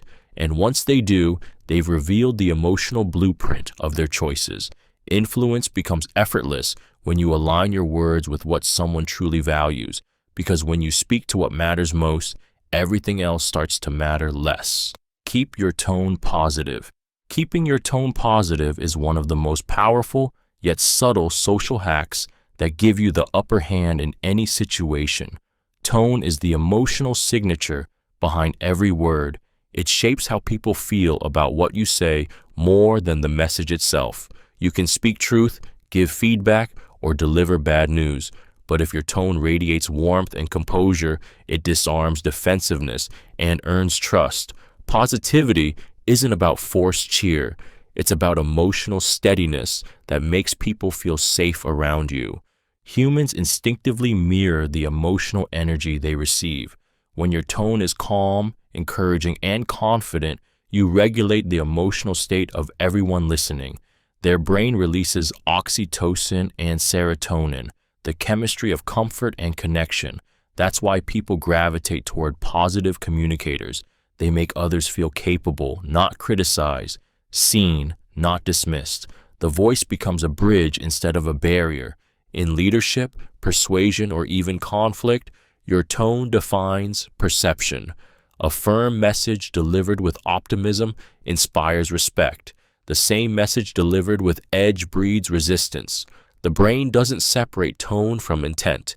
It hears how you say something and assumes it's why you said it. That's why even a simple thank you or I understand can transform tension into trust when spoken with genuine warmth. The key is authenticity. Positivity isn't pretending everything is fine. It's choosing grace when it isn't. It's steady energy in chaos, kindness in urgency, confidence in uncertainty. When your tone stays positive, people stop bracing for criticism and start leaning in to listen. And in that moment, your voice becomes more than sound. It becomes influence. Smile when speaking. Smiling when speaking is one of the most powerful yet subtle social hacks that give you the upper hand in any situation. You might think people only see smiles, but they hear them too. The human voice changes when you smile. It softens, brightens, and carries warmth that cuts through even the coldest conversation. Over the phone, in meetings, or on stage, a genuine smile turns words into connection. It tells the listener, I like you, I'm safe, you can relax. Psychologically, this works because of emotional contagion, the subconscious mirroring of another person's mood. When you smile as you speak, you transfer positivity directly into the other person's nervous system. Their brain releases dopamine and serotonin, making them feel good without quite knowing why. They associate that feeling with you. That's how trust and likability are built, not through logic, but through chemistry. Smiling while speaking also transforms your tone. It adds lift, melody, and confidence. Even serious messages land more gracefully when wrapped in warmth. The secret isn't to plaster on a fake grin, but to feel the emotion you want to project. Think of someone you genuinely appreciate, then speak from that state. The authenticity will radiate through your voice. A smile is the most disarming sound in human communication. It makes persuasion effortless, tension vanish, and people lean in instead of pulling away. When you learn to smile not just with your mouth, but with your voice, you stop speaking to be heard. You start speaking to be felt. Keep your bio concise. Keeping your bio concise is one of the most powerful yet underappreciated social hacks that give you the upper hand in any situation. Your introduction is the handshake before the words, the moment people decide whether to lean in or tune out. A long, cluttered bio drowns your essence in noise. A concise one slices through it like clarity in chaos. When you can define yourself in a few sharp sentences, you project confidence, focus, and authority. Psychologically, brevity signals mastery. The brain equates simplicity with intelligence. When someone can express who they are and what they do without over-explaining, it implies depth behind the words. A short bio doesn't make you small, it makes you memorable. It shows that you understand attention is currency, and you're not wasting anyone's. People remember clarity, not chronology. A concise bio also gives others room to be curious. Instead of handing them your entire story, you give them a headline worth asking about. It invites engagement rather than ending it. The best communicators know that intrigue is born in what's left unsaid, the white space between details. Crafting a tight bio is an act of discipline. It forces you to strip away ego, filler, and insecurity until only truth remains. When you introduce yourself with precision, I help brands sound human, or I turn data into decisions, you anchor attention instantly, because in a world obsessed with shouting, the person who speaks with clarity commands the room without ever raising their voice. Stay curious. Staying curious is one of the most powerful yet underrated social hacks that give you the upper hand in any situation. Curiosity is magnetic. It signals openness, intelligence, and humility all at once. When you approach people with genuine wonder instead of judgment, you trigger something primal in them, the desire to connect. Curiosity turns strangers into teachers, conflicts into lessons, and ordinary conversations into discoveries. It's not just a mindset, it's a strategy that makes you unforgettable. Psychologically, curiosity disarms defensiveness. When someone senses your interest is real, their brain releases oxytocin, the chemical of trust, and lowers the walls that guard authenticity. They start sharing more, revealing layers that most people never get to see. Instead of trying to impress, you impress by wanting to understand. You make them feel important, and importance breeds influence. Curiosity also rewires your own perspective. It keeps your ego quiet and your awareness sharp. The curious don't rush to prove, they seek to learn, which makes them infinitely adaptable. In business, curiosity exposes opportunities others overlook. In relationships, it keeps connection alive.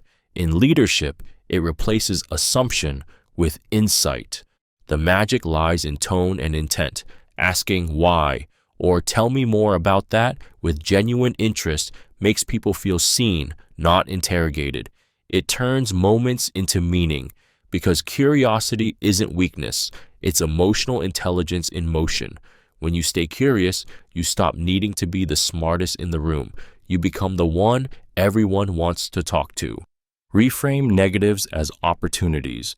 Reframing negatives as opportunities is one of the most powerful yet subtle social hacks that give you the upper hand in any situation. It's not about blind optimism, it's about emotional mastery. The ability to pivot from frustration to possibility doesn't just change your mindset, it changes how others perceive your strength. When you can turn a setback into a strategic opening, people see resilience instead of weakness, composure instead of panic. That shift in perception is influence in its purest form. The human brain is wired to fixate on threat. When something goes wrong, cortisol floods the system, narrowing focus and amplifying fear.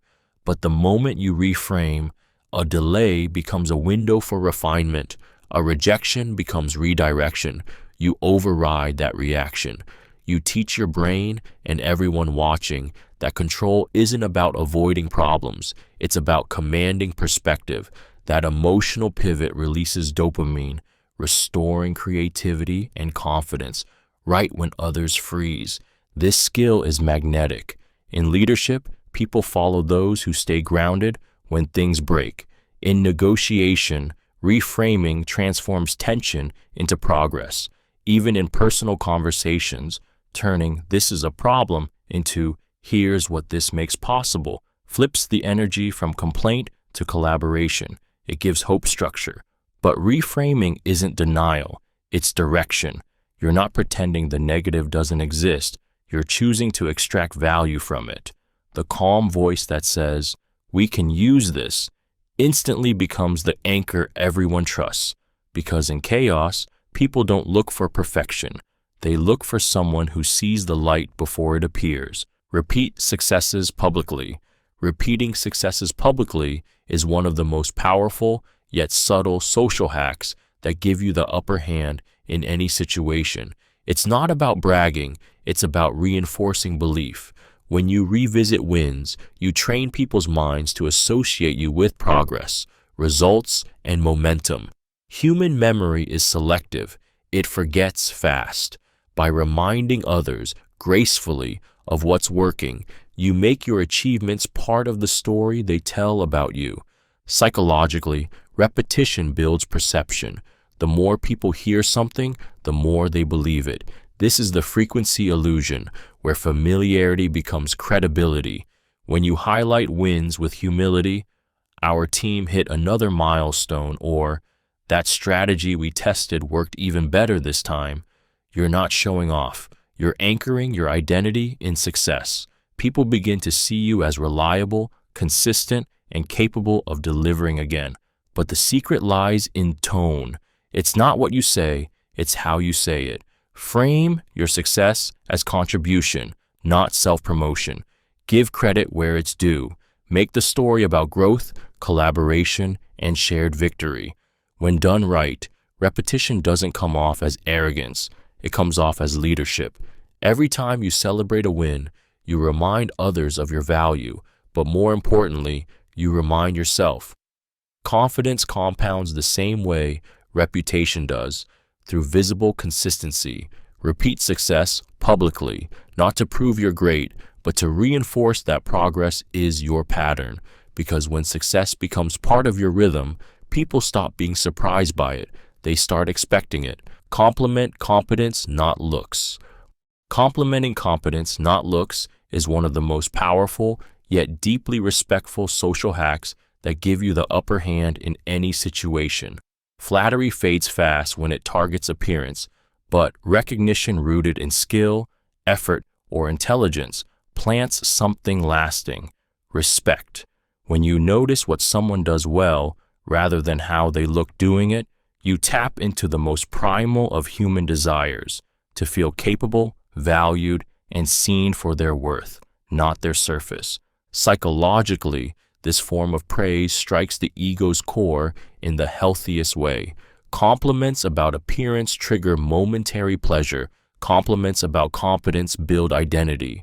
When you say, "You handled that presentation brilliantly," or "Your attention to detail is unreal," you tell the person, "I see your mastery." That acknowledgement sparks dopamine in the brain, reinforcing pride and motivation. It makes people want to keep performing at their best, especially around you. In professional and personal relationships alike, this distinction defines influence.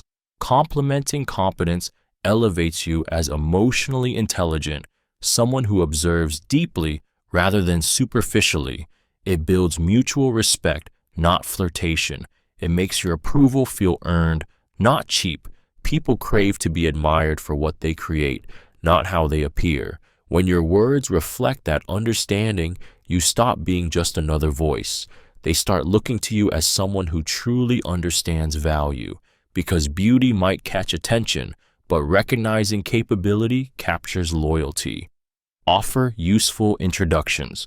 Offering useful introductions is one of the most powerful, yet quietly strategic, social hacks that give you the upper hand in any situation. Connection is currency, and when you become the person who creates it, your value multiplies without you having to ask for anything in return. A thoughtful introduction doesn't just link two people, it builds a bridge of goodwill that you stand in the middle of. It tells the world, "I think beyond myself."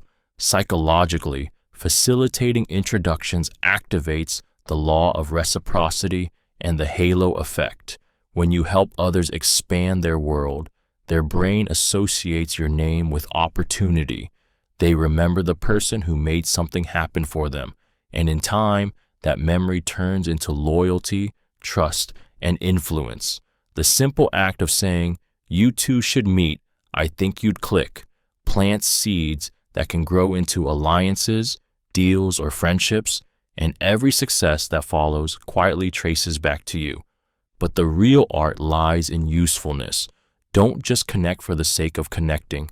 Curate with intention. Introduce people who share mutual benefit, aligned goals, or complementary strengths. The introduction should feel like a gift, not a favor. When you become known for connecting the right people at the right time, your network becomes your reputation. Every meaningful introduction you make strengthens invisible threads of gratitude and respect around your name.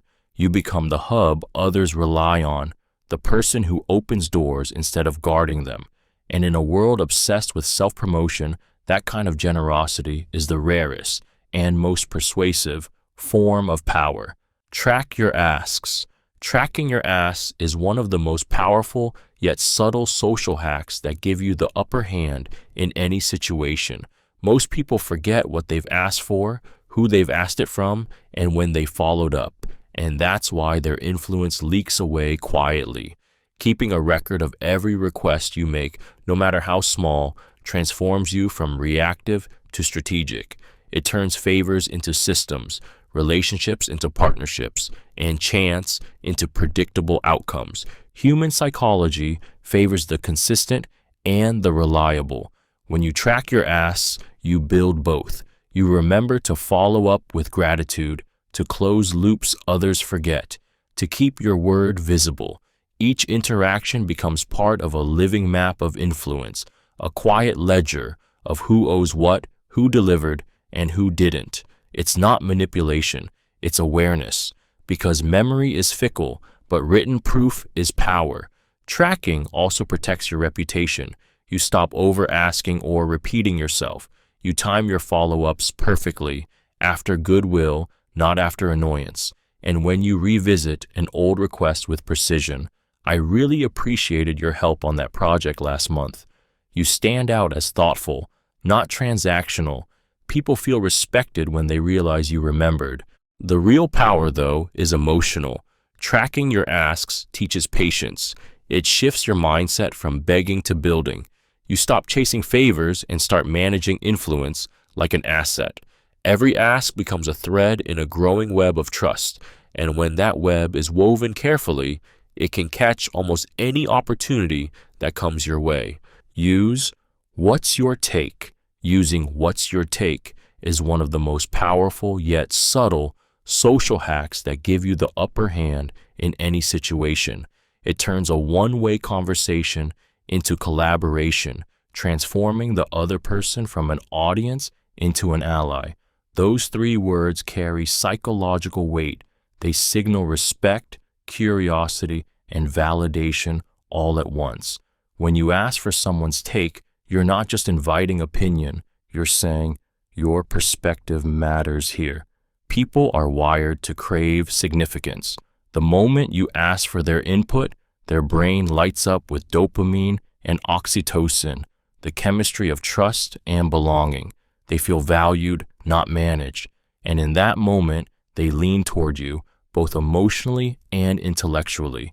This question disarms egos and dissolves resistance because it shifts the power dynamic from persuasion to partnership. What's your take also has a unique linguistic magic. It's lighter than what do you think and more personal than do you agree. It gives people room to express themselves without pressure or judgment. It invites authenticity over performance. In teams, it makes colleagues feel heard. In sales, it makes clients feel respected. In relationships, it makes people feel safe. The secret, though, is to ask it genuinely. Don't use it as a tactic. Use it as an instinct. Lean in, listen, and pause. Let silence do its work while they speak. When people feel that their perspective truly shapes the conversation, they invest more deeply in the outcome. Because influence isn't about having all the answers. It's about making others feel like their answers matter. Acknowledge feelings first. Acknowledging feelings first is one of the most powerful yet emotionally intelligent social hacks that give you the upper hand in any situation. Before logic, before solutions, before strategy comes emotion. People don't move forward when they feel dismissed. They move when they feel understood. By recognizing how someone feels before you address what they think, you disarm defensiveness and open the door to trust. It's not weakness, it's emotional precision. Psychologically, this works because emotion always precedes reasoning. The brain's limbic system, the seat of emotion, fires before the rational cortex does. When you say, I can see you're frustrated, or that must have been disappointing, you're not agreeing with the feeling. You're validating its existence. That simple acknowledgement calms the nervous system, lowering cortisol and allowing logic to return. Until emotion is named, logic is noise. Great communicators, leaders, negotiators, partners use this instinctively. They don't rush to fix, debate, or justify. They pause, reflect, and meet emotion with empathy before guiding the conversation forward. It transforms tension into cooperation, conflict into understanding. Acknowledging feelings first doesn't make you soft. It makes you strategically human. It shows composure under pressure and awareness under chaos. When people feel seen emotionally, they stop fighting to be heard intellectually. And in that shift, from reaction to recognition, you gain something more powerful than agreement. You gain connection. Pause before replying. Pausing before replying is one of the most powerful yet easily overlooked social hacks that give you the upper hand in any situation. Silence, when used with intention, speaks louder than words ever could. It signals confidence, composure, and control. In a world addicted to instant reactions, the person who pauses commands presence. That small moment of quiet tells everyone around you, "I think before I speak." Psychologically, the pause disrupts emotional impulsivity. When you take even 2 seconds before responding, your brain shifts from the reactive limbic system to the rational prefrontal cortex, the place where calm judgment lives. This microsecond of control separates leaders from followers, negotiators from talkers, and influence from noise. The pause not only protects you from saying what you'll regret, it also makes your eventual words hit harder because they feel chosen, not spilled.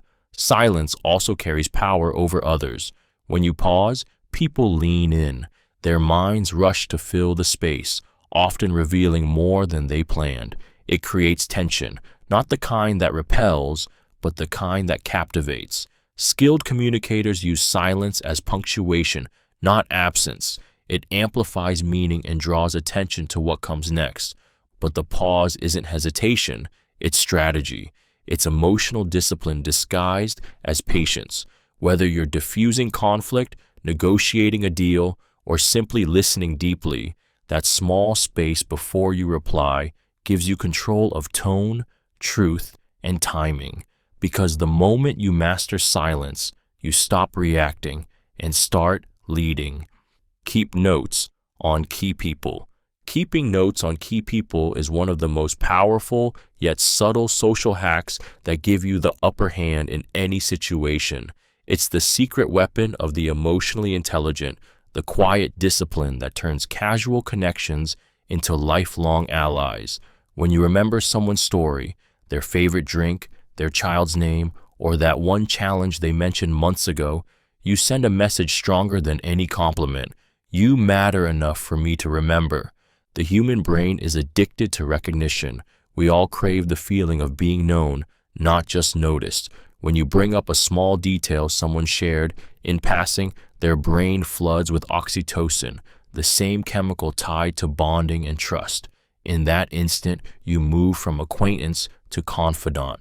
What seems like intuition is actually preparation. Behind every "how did you remember that" moment is someone who took notes, cared enough to revisit them, and understood that memory is influence. Great leaders, negotiators, and connectors do this instinctively. They keep private files, lists, or mental maps of the people who matter most. They note birthdays, milestones, preferences, and triggers, not to manipulate, but to connect authentically. Those details become the currency of empathy. The beauty of this hack is its subtlety. No one sees the effort, only the result, a seamless ability to make others feel special, important, and understood. Because influence doesn't come from how many people know you.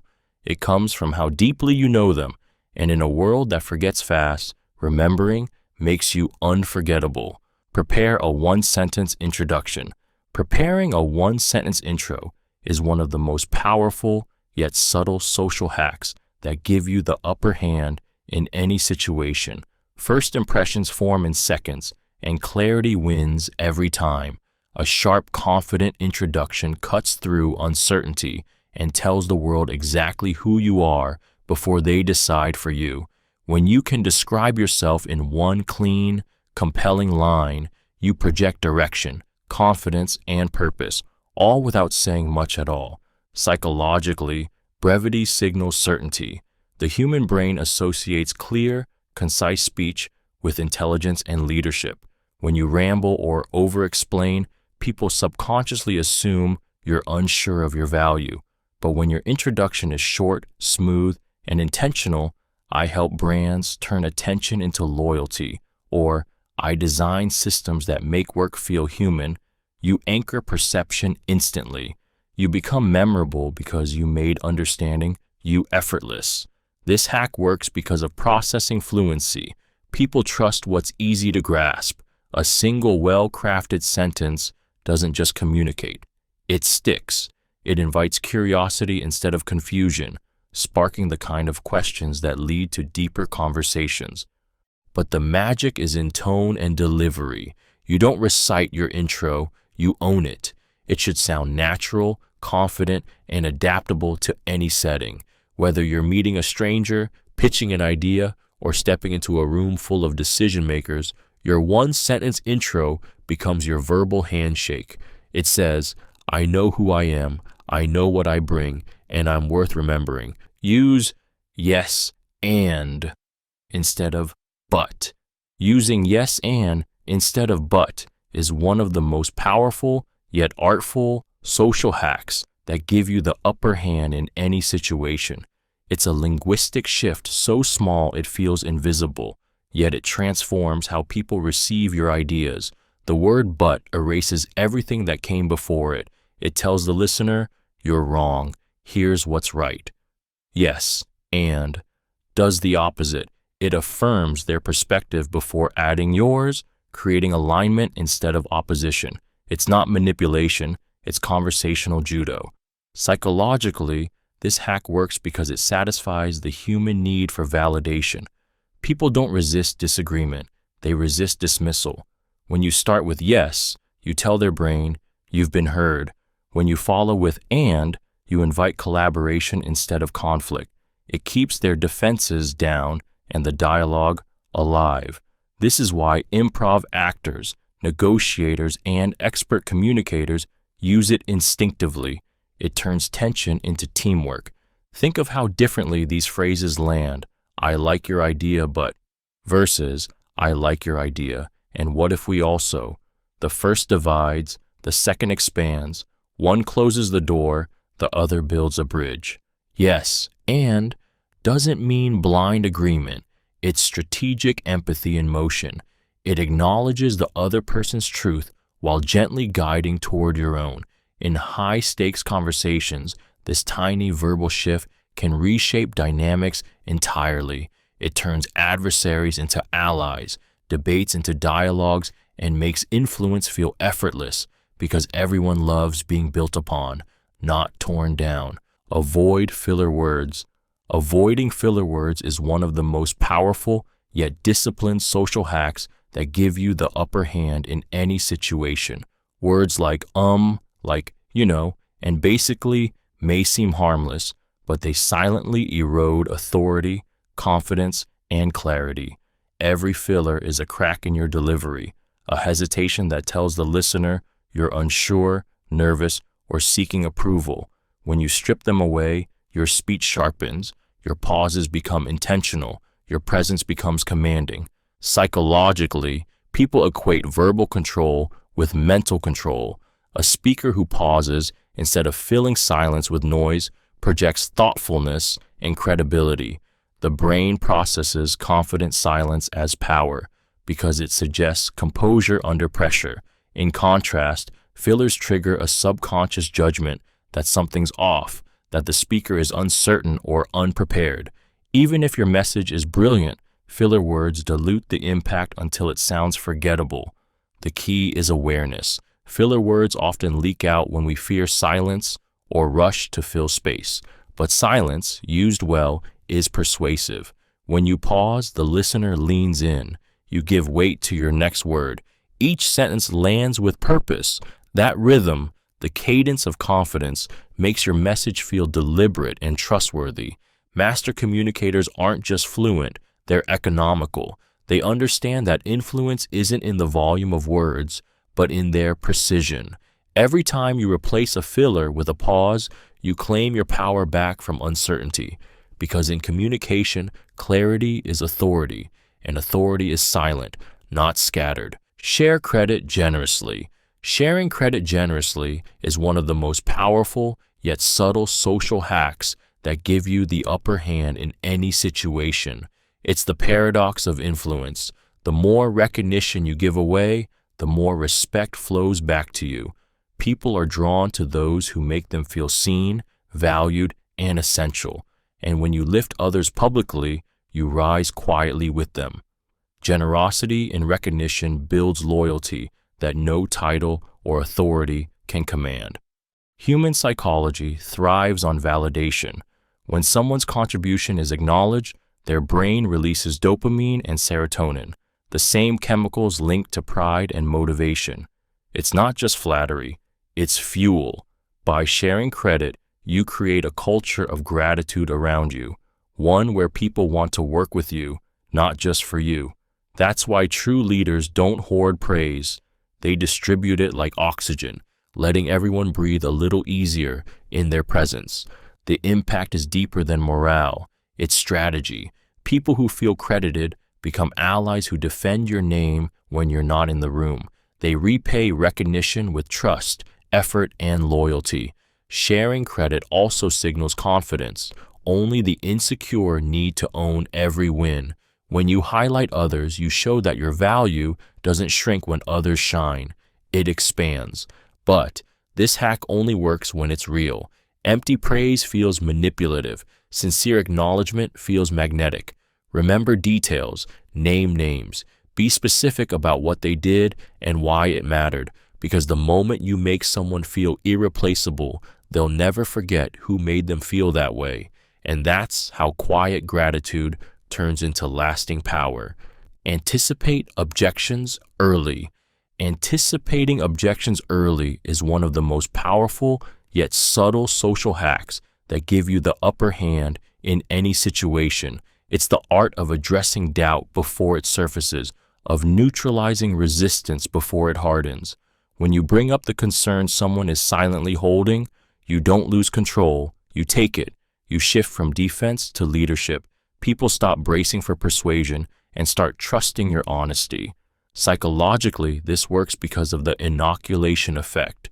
When people hear a softened version of an objection from you first, they become less reactive when it appears later. You've already acknowledged it, diffused it, and reframed it on your terms. It tells their brain, this person isn't hiding anything, and that transparency builds credibility faster than charm ever could. Great communicators and negotiators do this instinctively. They say, you might be wondering about costs, or this may sound risky at first, and then calmly provide context, logic, and reassurance. That move disarms skepticism. It transforms the listener's inner critic into an ally. You're not arguing anymore, you're collaborating to find truth. But the real mastery lies in tone, calm, confident, conversational. You're not apologizing, you're anticipating. You're showing that you understand their perspective so deeply you can predict it. And that level of emotional intelligence is rare and powerful. When people realize you've already thought through their doubts, their defenses fall away. They stop resisting and start listening, because nothing earns trust faster than proving you understand someone's hesitation before they've even spoken it. Simplify your message. Simplifying your message is one of the most powerful yet underestimated social hacks that give you the upper hand in any situation. Complexity confuses, but clarity converts.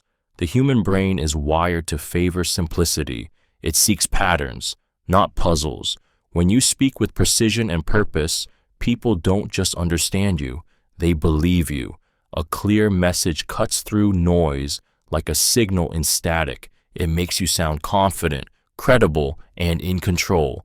Psychologically, simplicity is a form of respect. It says, I value your time, and I want you to get this easily. Every unnecessary word, adds friction. Every layer of jargon builds distance. The more clearly you can explain something, the more intelligent you appear. That's why great leaders, teachers, and communicators all share one trait. They make the complex sound effortless. They don't talk to impress, they talk to connect. In persuasion, a simple message sticks because it's repeatable.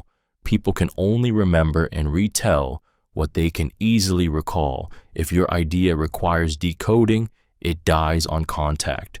But if it can be understood in one sentence, it spreads like wildfire. Simplicity isn't dumbing down, it's distilling essence. It's knowing exactly what matters and stripping away everything that doesn't. When your words flow like clarity instead of clutter, people lean in. Because in a world drowning in information, the one who speaks simply doesn't just stand out, they get remembered. Dress one notch above the room. Dressing one notch above the room is one of the most powerful, yet silently strategic, social hacks that give you the upper hand in any situation. Your appearance speaks before you do. It whispers confidence, authority, and respect without a single word. When you dress just slightly sharper than those around you, you signal that you value yourself, the moment, and the people you're with. It's not vanity, it's psychology. Humans are visual creatures. Our brains make subconscious judgments about competence, credibility, and trustworthiness within seconds of seeing someone. Clothing acts as a shortcut, a nonverbal cue that shapes how others interpret your confidence and status. Dressing one notch above creates instant distinction. You're not trying to outshine, you're simply signaling readiness. You look like the person who belongs at the decision-making table. Psychologically, it's about perceived effort. When you look intentional, people assume you're intentional in everything else. It sets an expectation before you open your mouth that you're composed, capable, and in control. It's not about designer labels, it's about alignment. The clean shirt, the polished shoes, the subtle details, they all communicate precision, and precision commands respect. But the hack works best when it's effortless. Dressing one notch above isn't overdressing, it's respecting context. You mirror the environment while elevating it.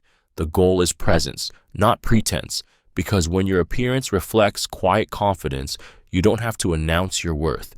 People feel it the moment you walk in. In every room, presentation precedes persuasion, and those who master that unspoken language never need to shout to be seen. Respect silence. Respecting silence is one of the most powerful yet subtle social hacks that give you the upper hand in any situation. Silence is not emptiness, it's presence. It's the space where real thoughts surface, where truth replaces performance, and where influence breathes. Most people fear silence because it feels like loss of control, but those who master it know it's the moment others reveal themselves. In conversation, silence is not absence, it's a mirror, reflecting what people really think when words stop hiding it. The human brain rushes to fill silence.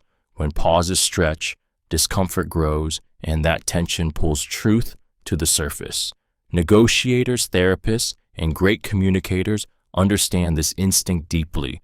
They know that after a question or statement, the person who stays silent longest holds the power. Words spill into the gap, often more honest than planned. Silence becomes a quiet nudge that says, "Keep talking, I'm listening." But silence does more than expose truth. It earns respect. It shows restraint, confidence, and control. You don't chase validation. You create gravity.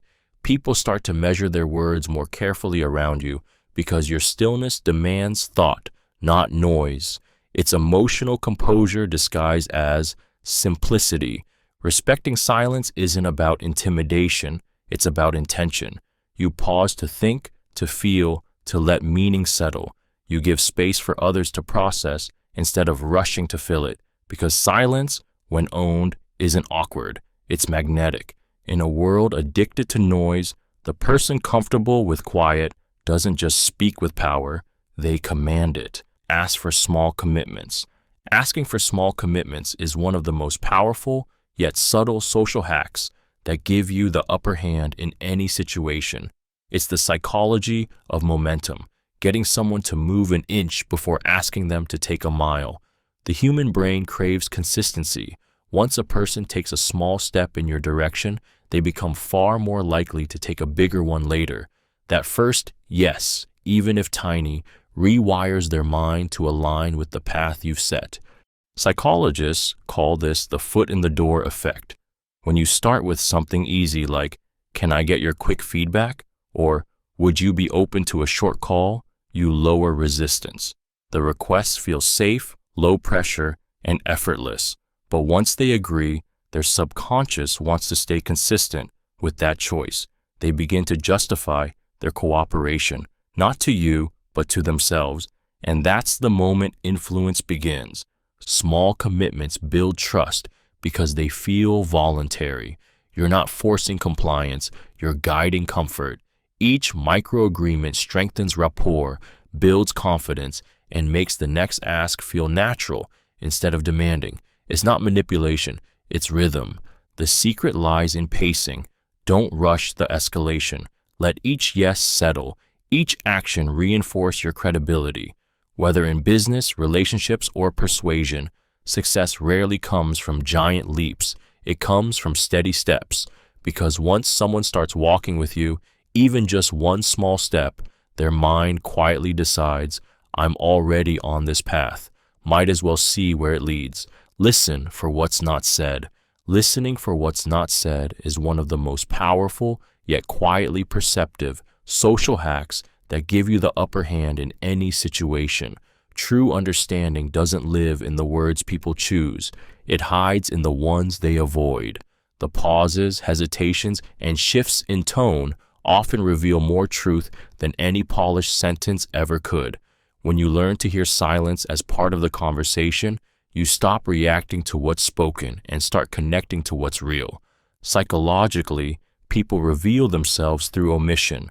The human brain constantly filters information, editing thoughts to protect pride, maintain image, or avoid discomfort. When someone pauses before answering, changes subject mid-thought, or over-explains something small, they're leaving breadcrumbs of emotion behind. The listener who notices these subtleties gains insight others miss. It's empathy mixed with intuition, a kind of social radar that spots the truth beneath politeness. This hack separates surface communicators from masters of influence. Skilled negotiators, therapists, and leaders all listen in layers. They hear what's said, what's meant, and what's withheld. They understand that silence after a question isn't awkward, it's revealing. That nervous laughter often hides fear. That enthusiasm can sometimes be armor. Listening for what's not said demands patience and presence. You have to slow down enough to feel the emotional current beneath the words. And when you respond, not to the statement but to the feeling behind it, you disarm people completely. Because the moment someone realizes you heard what they couldn't say out loud, they stop pretending and start trusting. Don't oversell. Not overselling is one of the most powerful yet counterintuitive social hacks that give you the upper hand in any situation. True influence doesn't come from pushing harder. It comes from knowing when to stop. When you oversell, you signal desperation. When you hold back, you signal confidence. The less you try to convince, the more believable you become. It's the quiet certainty in your tone, not the volume of your pitch, that makes people lean in. Psychologically, overselling triggers resistance. The human brain is wired to protect autonomy, and the moment someone feels cornered, their defenses rise. Every extra sentence after the point lands starts to undo it. But when you speak with restraint, stating your case clearly, then pausing, you create psychological space. That silence invites the other person to process, not to push back. It feels safe, not manipulative, and safety breeds trust. The paradox of persuasion is that people believe those who seem not to need belief. A calm, concise pitch radiates self-assurance. I know the value of what I'm offering. Take it or leave it. That energy magnetizes because it's rare. You're not begging for approval, you're offering opportunity. The art lies in confidence, not pressure. You build curiosity, plant intrigue, and then stop talking. Let the silence do the work. When someone fills that silence, they start convincing themselves. That's the moment you've won. Influence isn't about forcing agreement. It's about creating the conditions where others choose it willingly. And those who master the pause never have to oversell. Their belief sells itself. Smile in your emails. Smiling in your emails is one of the most powerful yet subtle social hacks that give you the upper hand in any situation. Words on a screen carry no tone, no warmth, no facial cues, so the smallest touch of friendliness becomes amplified. A written smile isn't about emojis or exclamation marks. It's about energy. It's the rhythm of your words, the kindness in your phrasing, the calm confidence between your lines. When you write with warmth, people feel it, even through pixels. The psychology behind it is simple yet profound. In the absence of body language, the brain fills in the blanks. Cold words sound colder. Warm words sound human. A friendly tone activates the same emotional circuitry as a real smile, oxytocin, trust, and ease. It lowers defensiveness and turns routine correspondence into rapport. The person reading your email doesn't just process information, they experience you. Professionals who master this understand the invisible power of tone. They replace "please advise" with "what do you think?" They say "thanks for your time" instead of "per my last email." They use positive framing, polite transitions, and just enough warmth to sound approachable, never artificial. A smile in writing is rhythm and empathy, not punctuation. It's clarity without coldness, professionalism without stiffness. You can be direct and still be kind. You can lead with authority and still sound human. Because in a world flooded with transactional messages, the one email that feels good to read doesn't just get answered faster, it gets remembered longer. Keep requests time-bound. Keeping your requests time-bound is one of the most powerful yet subtle social hacks that give you the upper hand in any situation. Time frames turn vague favors into actionable decisions. When you attach a clear boundary, could you send it by tomorrow? Or let's circle back in 15 minutes. You remove friction, create urgency, and project authority without pressure. The human brain resists open loops. It craves closure. A request with no time anchor feels endless, but one with a deadline feels doable. Psychologically, this works through the goal gradient effect. People are more motivated to act when the finish line is visible. When you give someone a time target, you transform your ask from abstract to concrete. It signals respect for their schedule while subtly reinforcing control of your own. You're saying, "I value your time and I value mine." That balance of clarity and courtesy builds trust faster than intensity ever could. Leaders, negotiators, and high performers use this instinctively. They don't say, "get back to me when you can." They say, "could you get me a draft by 4 p.m.? That specificity sets expectations, not pressure. It gives the other person a frame to succeed within, and that's what people crave. A clear path, not a vague favor. The secret is precision wrapped in warmth. Be direct but never demanding. When your requests come with a clock, you signal competence, confidence, and care. Because in a world full of open-ended asks, the one who defines time defines momentum. Use visuals for clarity. Using visuals for clarity is one of the most powerful yet underutilized social hacks that give you the upper hand in any situation. The human brain is wired for images, not words.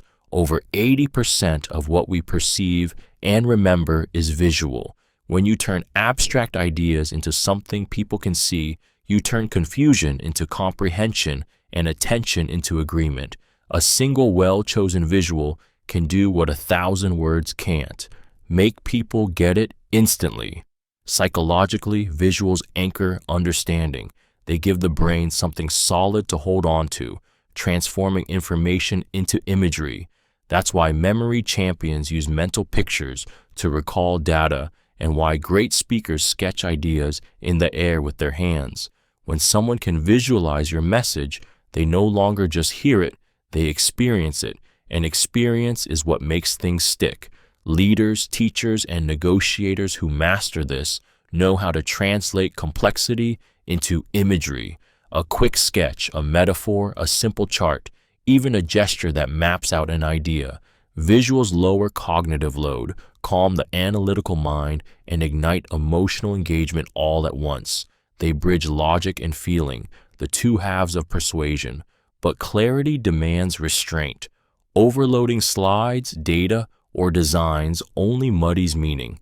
The best visuals are clean, symbolic, and purposeful. They guide the mind, not drown it. When your message is seen as well as heard, it becomes undeniable, because people don't just follow ideas they understand, they follow the ones they can picture. Revisit wins regularly. Revisiting wins regularly is one of the most powerful yet overlooked social hacks that give you the upper hand in any situation. Human beings are wired to fixate on problems, not progress. We chase the next challenge so quickly that we forget the victories that got us here. But when you intentionally pause to revisit your wins, your team's successes, your personal growth, your past breakthroughs, you recharge confidence, reinforce competence, and remind everyone that progress is real. Psychologically, this hack rewires the brain's reward system. Every time you reflect on a win, you trigger a dopamine release, the same chemical that fuels motivation and optimism. You shift your focus from scarcity to strength. The mind starts saying, "We've done it before. We can do it again." This isn't self-congratulation. It's psychological conditioning for resilience. Great leaders, coaches, and communicators understand that momentum isn't built through constant pressure. It's built through recognition. They make a habit of celebrating small wins out loud, because acknowledgement compounds motivation. It turns effort into pride and pride into loyalty. People who feel seen for their progress work harder, think bigger, and stay longer. Revisiting wins also cements identity. It tells your subconscious, this is who we are, people who succeed. It transforms fleeting achievements into permanent confidence. And in moments of doubt, those remembered victories become emotional proof that you're capable, because the more often you revisit your wins, the less likely you are to forget your power. Use Help Me Understand. Using Help Me Understand is one of the most powerful yet subtle social hacks that give you the upper hand in any situation. It transforms potential conflict into collaboration, turning tension into dialogue instead of defense. Those three words disarm ego, invite clarity, and signal humility without surrendering authority. They tell the other person, I'm open, not oppositional. It's not just a phrase, it's a pressure release valve for difficult conversations. Human psychology craves acknowledgement. When people feel heard, their brain relaxes, shifting from fight or flight into reasoning mode. Help Me Understand activates that shift instantly. It reframes disagreement from confrontation to curiosity. Instead of "you're wrong," it says, "walk me through your logic." That subtle change makes people explain instead of argue, cooperate instead of resist. Skilled negotiators, therapists, and leaders use this instinctively. It allows them to extract truth without accusation and maintain control without aggression. When you say, "Help me understand why this approach works best," you are not conceding power. You're buying time, gaining insight, and inviting the other person to expose their reasoning. It's emotional judo. You redirect force instead of meeting it head on. The phrase works because it blends authority with empathy. It keeps the tone calm while commanding respect. You become the person who listens before judging, questions before reacting, and seeks truth before victory. In moments where pride and emotion collide, Help Me Understand resets the temperature of the room. It's a bridge between disagreement and respect, and the person who builds that bridge always controls where the conversation goes next. Reflect back key phrases. Reflecting back key phrases is one of the most powerful yet subtle social hacks that give you the upper hand in any situation. It's the skill of using someone's own words to make them feel heard, understood, and emotionally aligned with you. When you mirror their language, those exact words that carry personal meaning, you create an instant bond. Their brain registers familiarity, comfort, and validation. It's not manipulation, it's recognition. You're saying, I'm listening to you, not just waiting for my turn to talk. Psychologically, this works because of linguistic mirroring. Humans subconsciously trust people who sound like them. When you repeat or paraphrase key phrases, you said it feels overwhelming. That's what you meant by starting fresh, right? You signal empathy and accuracy at once. It triggers the brain's reward system, making the other person feel safe and understood. And when people feel understood, they open up further, giving you access to their real thoughts, not just their filtered ones. Therapists, negotiators, and leaders all use this to guide conversations without domination. It's subtle influence in its purest form. You're not leading by speaking louder, but by reflecting deeper. The trick is precision. Echo their emotionally charged words, not every sentence. Overdoing it feels robotic. Doing it with care feels intimate. When done right, reflection becomes emotional proof of listening. It makes people lean in, lower their guard, and connect faster than logic ever could, because the moment someone hears their own truth echoed back, they stop seeing you as a stranger and start seeing you as an ally. Stay unreactive under stress. Staying unreactive under stress is one of the most powerful yet commanding social hacks that give you the upper hand in any situation. In chaos, calmness is dominance. When emotions spike and tempers flare, the one who stays centered becomes the anchor everyone unconsciously looks to for stability. Your stillness signals strength, your composure, control. It tells the room, I'm not shaken, I'm leading. Psychologically, calm is contagious. The human nervous system mirrors the energy it's surrounded by, a phenomenon known as emotional contagion. When you keep your voice steady, your breath slow, and your posture relaxed, you regulate not only yourself but everyone around you. Their stress begins to sync with your calm. That's how true authority feels, not loud, but steady. The key isn't to suppress emotion, but to master your response window, that split second between stimulus and reaction. In that tiny pause, power lives. While others lash out, defend, or panic, you assess, choose, and act with intention. You become the quiet in the storm, and people instinctively trust the one who doesn't lose control when pressure hits. Those who stay unreactive under stress win not because they're unaffected, but because they understand timing. They speak when the noise fades, decide when clarity returns, and move when others freeze. Every crisis exposes character, and in those moments, restraint becomes your loudest statement. The person who controls their emotions controls the outcome every time. Keep your word visible. Keeping your word visible is one of the most powerful yet rarely practiced social hacks that give you the upper hand in any situation. It's not enough to make promises. People need to see that you keep them. Visibility turns integrity into proof. When your actions match your words in plain sight, you become someone whose reliability radiates beyond intention. Others stop questioning your motives because your consistency speaks louder than any reassurance ever could. Psychologically, visibility reinforces credibility. The human brain remembers what it can observe, not what it's told.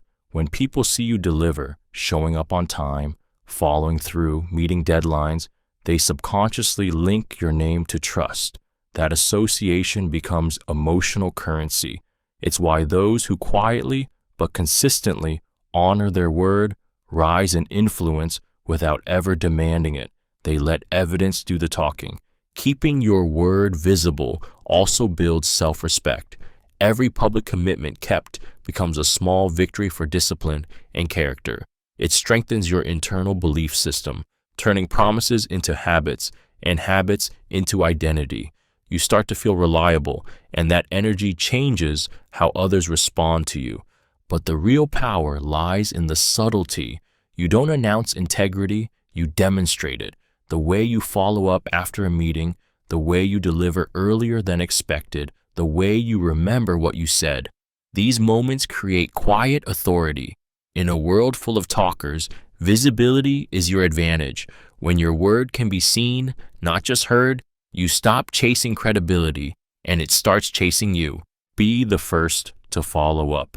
Being the first to follow up is one of the most powerful yet subtle social hacks that give you the upper hand in any situation. It separates the forgettable from the unforgettable. In a world drowning in unfinished conversations and empty promises, the person who follows up first signals reliability, focus, and intent. It's not about impatience, it's about momentum. The moment you take initiative, you shift from passive participant to active driver. You become the one who makes things move. Psychologically, follow-ups trigger a sense of trust and respect. The human brain subconsciously associates quick responses with competence and care. When you reach out first, you remind people that they matter, that your conversation wasn't casual, it was meaningful. It tells them, I didn't forget you, which, in an attention-starved world, feels rare and powerful. This habit also cements credibility. Leaders, deal makers, and connectors know timing defines perception. The one who follows up first sets the rhythm of the relationship. They get the reply, the opportunity, the yes that others lose to hesitation. You don't have to chase, you just have to show consistency. But the magic lies in tone. Follow up with warmth, not pressure. Gratitude, not demand. It was great connecting. Here's the next step. Sounds confident. Just checking in sounds needy. The first to follow up doesn't beg, they lead. And in every professional or personal exchange, leadership through follow-up communicates something rare: accountability, attention, and the quiet confidence of someone who means what they say. Ask, what's your biggest priority? Asking, what's your biggest priority is one of the most powerful yet subtle social hacks that give you the upper hand in any situation. It cuts straight through surface talk and into what actually drives a person, their goals, pressures, and motivations. This single question reframes the conversation from transaction to alignment. It tells the other person, I care about what matters most to you, not just what I want from you. Psychologically, this question works because it activates the self-relevance effect. People are most engaged when they talk about themselves and their ambitions. When you give them space to articulate their priorities, their brain releases dopamine, making them feel energized and valued. And the moment they reveal what's truly important to them, they unconsciously begin to see you as someone who gets it. That's influence built on empathy, not effort. Leaders, negotiators, and relationship builders use this question as a compass. It helps them navigate quickly to the heart of what someone cares about, what problem they're solving, what outcome they crave, what keeps them up at night. Once you know that, every word you say can be tuned to their wavelength. You stop persuading and start aligning. The power lies in delivery. Ask calmly, curiously, and without agenda, then stay silent and listen. When people sense your genuine interest, they drop pretense and speak truth. And when you know someone's true priority, you no longer have to guess how to win them over. You already hold the map. Acknowledge effort, not just results. Acknowledging effort, not just results, is one of the most powerful yet deeply human social hacks that give you the upper hand in any situation. Results earn applause, but effort earns loyalty. When you recognize the work someone puts in, the persistence, the patience, the unseen hours, you tap into a part of them that craves to be valued, not for outcomes, but for who they are when no one's watching. It transforms motivation from external validation to internal pride. Psychologically, this form of recognition fuels growth. Studies in motivation and performance show that when people are praised for their effort, they develop what's known as a growth mindset, the belief that ability can be improved through hard work. Complimenting effort releases dopamine in the brain, reinforcing the behavior that leads to excellence. But when praise is limited to results, people begin to fear failure and hide imperfection. In leadership, parenting, and teamwork, acknowledging effort creates psychological safety. It tells people their value isn't conditional on success. I saw how much focus you put into that, or you really gave it everything, becomes a quiet form of empowerment. It says, I notice you, not just what you produce. This kind of validation builds culture. It strengthens trust and fuels consistency because people who feel seen for their effort don't need to be pushed. They keep going. And in a world obsessed with winners, the person who celebrates the climb, not just the peak, becomes the one others would follow anywhere. Avoid gossip. Avoiding gossip is one of the most powerful yet self-disciplining social hacks that give you the upper hand in any situation. It's the art of staying trustworthy in rooms where integrity quietly gets tested. Gossip is social currency for the insecure, a quick hit of attention that costs long-term respect. Every time you choose silence over speculation, you send an unmistakable signal, I'm safe to trust. And in the social economy of influence, trust is worth more than popularity. Psychologically, gossip thrives on shared vulnerability. It bonds people through negativity, creating shallow alliances built on tearing others down. But what begins as connection quickly turns corrosive. The brain associates gossipers with danger. If they talk about others, they'll talk about me. By refusing to participate, you separate yourself from the noise. You become the one who listens, not the one who leaks. And that difference defines your reputation more than any success ever could. Avoiding gossip doesn't mean staying silent in injustice. It means choosing integrity over impulse. It's understanding that words have weight, and once spoken, they can't be retrieved. Leaders who rise fastest are often those who resist the easiest trap, using someone else's story for short-term power. When you walk away from gossip, you walk toward credibility. People begin to notice not because you boast, but because you never contribute to poison. Your absence from drama becomes your presence of strength. In a world obsessed with talking, restraint becomes magnetic, because when others know their name is safe with you, your name starts to carry real power. Ask, how can I support? Asking, how can I support, is one of the most powerful yet subtle social hacks that give you the upper hand in any situation. It shifts the dynamic from self-interest to partnership, from hierarchy to humanity. Those 4 words tell someone, I'm on your side. They turn you from a bystander into an ally, from someone watching to someone who cares enough to act. In a world full of people trying to impress, the one who offers support stands out as indispensable. Psychologically, this question activates reciprocity and trust. When someone feels genuinely supported, their brain releases oxytocin, the chemical of bonding and cooperation. You become emotionally safe territory. They associate your presence with relief, not pressure. You're no longer another demand on their energy. You become the person who replenishes it. That emotional shift deepens connection faster than any compliment or promise ever could. Great leaders and communicators use this instinctively. Instead of telling people what to do, they ask how to help.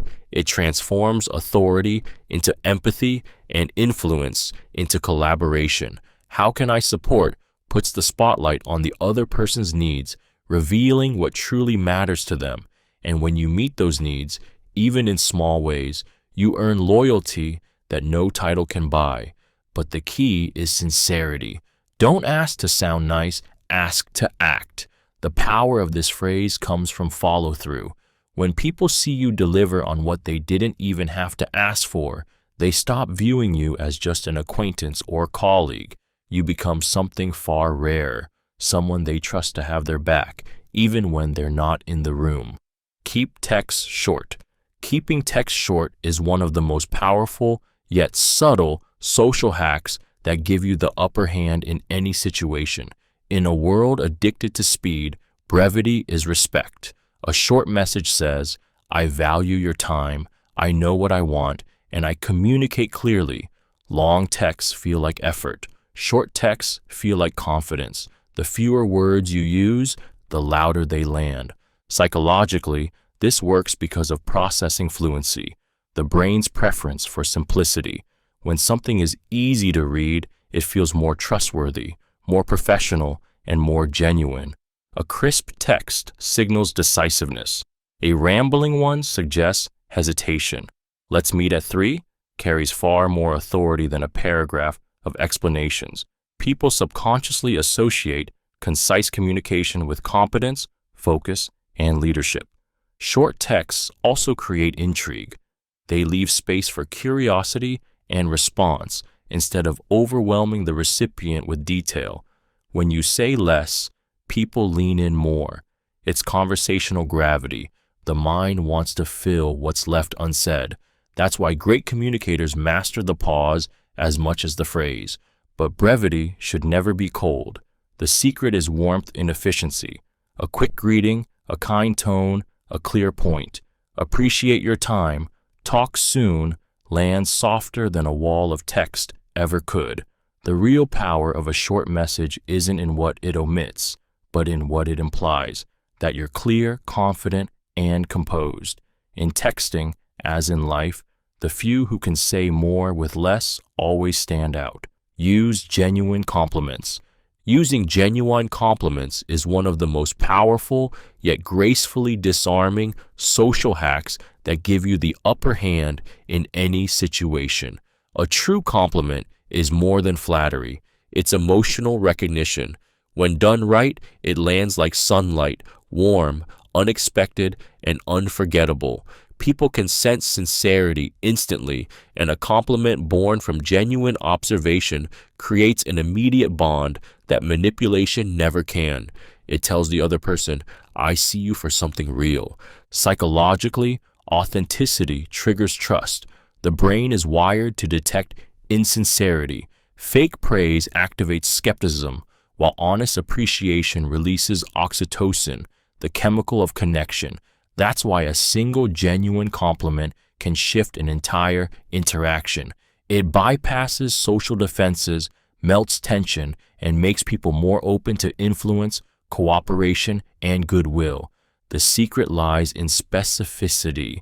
Instead of, you're great, say, you handled that situation with such calm precision.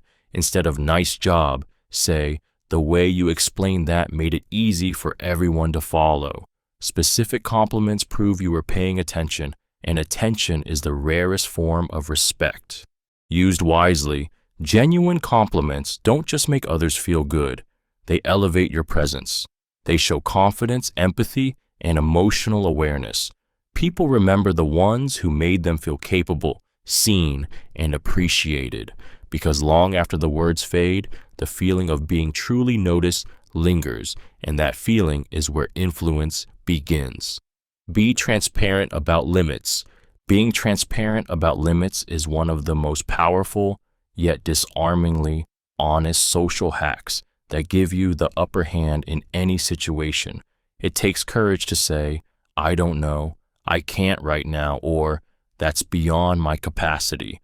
But those words, when spoken with clarity and calm, don't make you look weak. They make you look real. In a world addicted to overpromising, authenticity is rare currency. Admitting your limits creates instant credibility because people trust what feels human, not what sounds perfect. Psychologically, this hack works because transparency lowers uncertainty, and uncertainty breeds anxiety. When you clearly define your boundaries, you remove guesswork. Others stop questioning your reliability because they know exactly where you stand. Ironically, limits make people feel safer around you. They know your yes means something because you've proven you can say no. Leaders and communicators who master this don't lose influence, they gain it. They understand that strength isn't pretending to be limitless, but managing energy, time, and honesty with precision. Transparency builds mutual respect. You respect others enough to be clear, and you respect yourself enough not to overextend. Being upfront about your limits also prevents resentment and burnout. It sets expectations that protect relationships instead of straining them. People remember the ones who told the truth even when it wasn't convenient, because when you're transparent about what you can't do, your word about what you can do becomes unshakable, and that's where real authority begins. Stay calm when challenged. Staying calm when challenged is one of the most powerful yet subtle social hacks that give you the upper hand in any situation. It's the quiet strength that separates leaders from reactors, the moment where emotional control becomes influence. When someone pushes you, questions you, doubts you, even attacks you, your calmness signals power. It tells the room, I am not threatened, I am in control. The one who keeps their composure owns the energy of the exchange. Human psychology is wired to test boundaries. When emotions flare, people unconsciously seek dominance. Who will flinch first? Who will lose control? But calmness short-circuits that dynamic. It triggers confusion in aggressors and respect in observers. When you don't match volatility with volatility, their brain registers stability, and stability always wins. Your tone, posture, and silence become louder than any argument. Physiologically, composure is contagious.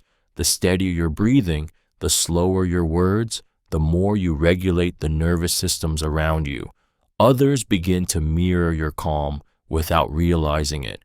This is why confident negotiators, great speakers, and skilled leaders seem unshakable. They know emotional control is the highest form of persuasion. But calmness isn't suppression, it's mastery. You feel everything. You just choose when and how to express it. You replace reaction with curiosity, ego with clarity. When challenged, you don't defend. You observe, question, and redirect. Because true authority doesn't shout, it steadies. And in that stillness, when chaos tries to provoke you, your calm becomes a mirror that exposes everything unstable in the other person. Use humor to connect, not deflect. Using humor to connect, not deflect, is one of the most powerful yet subtle social hacks that give you the upper hand in any situation. Humor is social glue. It lowers defenses, accelerates trust, and transforms tension into connection. But when used to dodge emotion or disguise insecurity, it breaks the very bond it's meant to build. The goal isn't to be the funniest in the room, it's to be the one who makes others feel lighter in your presence. Psychologically, humor works through emotional contagion. Laughter releases endorphins and oxytocin, the chemicals of joy and bonding. When you make someone genuinely laugh, their brain associates you with safety and ease. But when humor becomes a mask, sarcasm, self-deprecation, or constant joking, it signals avoidance, not confidence. People sense when laughter hides fear, and instead of feeling closer, they feel kept out. The magic lies in timing and intent. Humor should amplify connection, not escape vulnerability. Use it to break ice, not to bury emotion. A quick joke in a tense moment can humanize you, make others relax, and open doors logic never could. But when someone shares something serious and you crack a joke to dodge discomfort, the connection shatters. True social intelligence is knowing when to lighten the mood and when to hold space. Humor is a bridge, not a shield. When you use it to connect, to say, we're in this together, you don't just make people laugh, you make them trust you. And that kind of warmth lasts long after the laughter fades. Give without expecting return. Giving without expecting return is one of the most powerful, yet quietly transformative social hacks that give you the upper hand in any situation. True generosity isn't transactional, it's magnetic. When you give freely, your time, help, advice, or connections, you signal abundance, not need. You show the world that you operate from strength, not scarcity. And people can feel that difference immediately. It draws trust, admiration, and reciprocity without you ever asking for it. Psychologically, humans are wired for fairness through a mechanism called reciprocal altruism. When someone receives genuine help, their brain releases oxytocin and dopamine, building both gratitude and an unconscious desire to return the favor. But when generosity comes with expectation, it poisons the exchange. It stops feeling like kindness and starts feeling like control. The true art of influence lies in giving so authentically that others want to give back, not because they have to, but because they choose to. Leaders, connectors, and trusted friends all master this balance. They give introductions without keeping score, share knowledge without guarding credit, and offer support without strings. Over time, this generosity becomes their reputation, the kind of quiet power that opens doors effortlessly. Giving without expecting return doesn't make you naive. It makes you rare. It communicates confidence, security, and genuine character. Because when you give without calculation, you remind people of something deeply human, that kindness itself can be strategy, and the ones who give most freely are the ones others never forget. Focus on shared wins. Focusing on shared wins is one of the most powerful, yet quietly strategic, social hacks that give you the upper hand in any situation.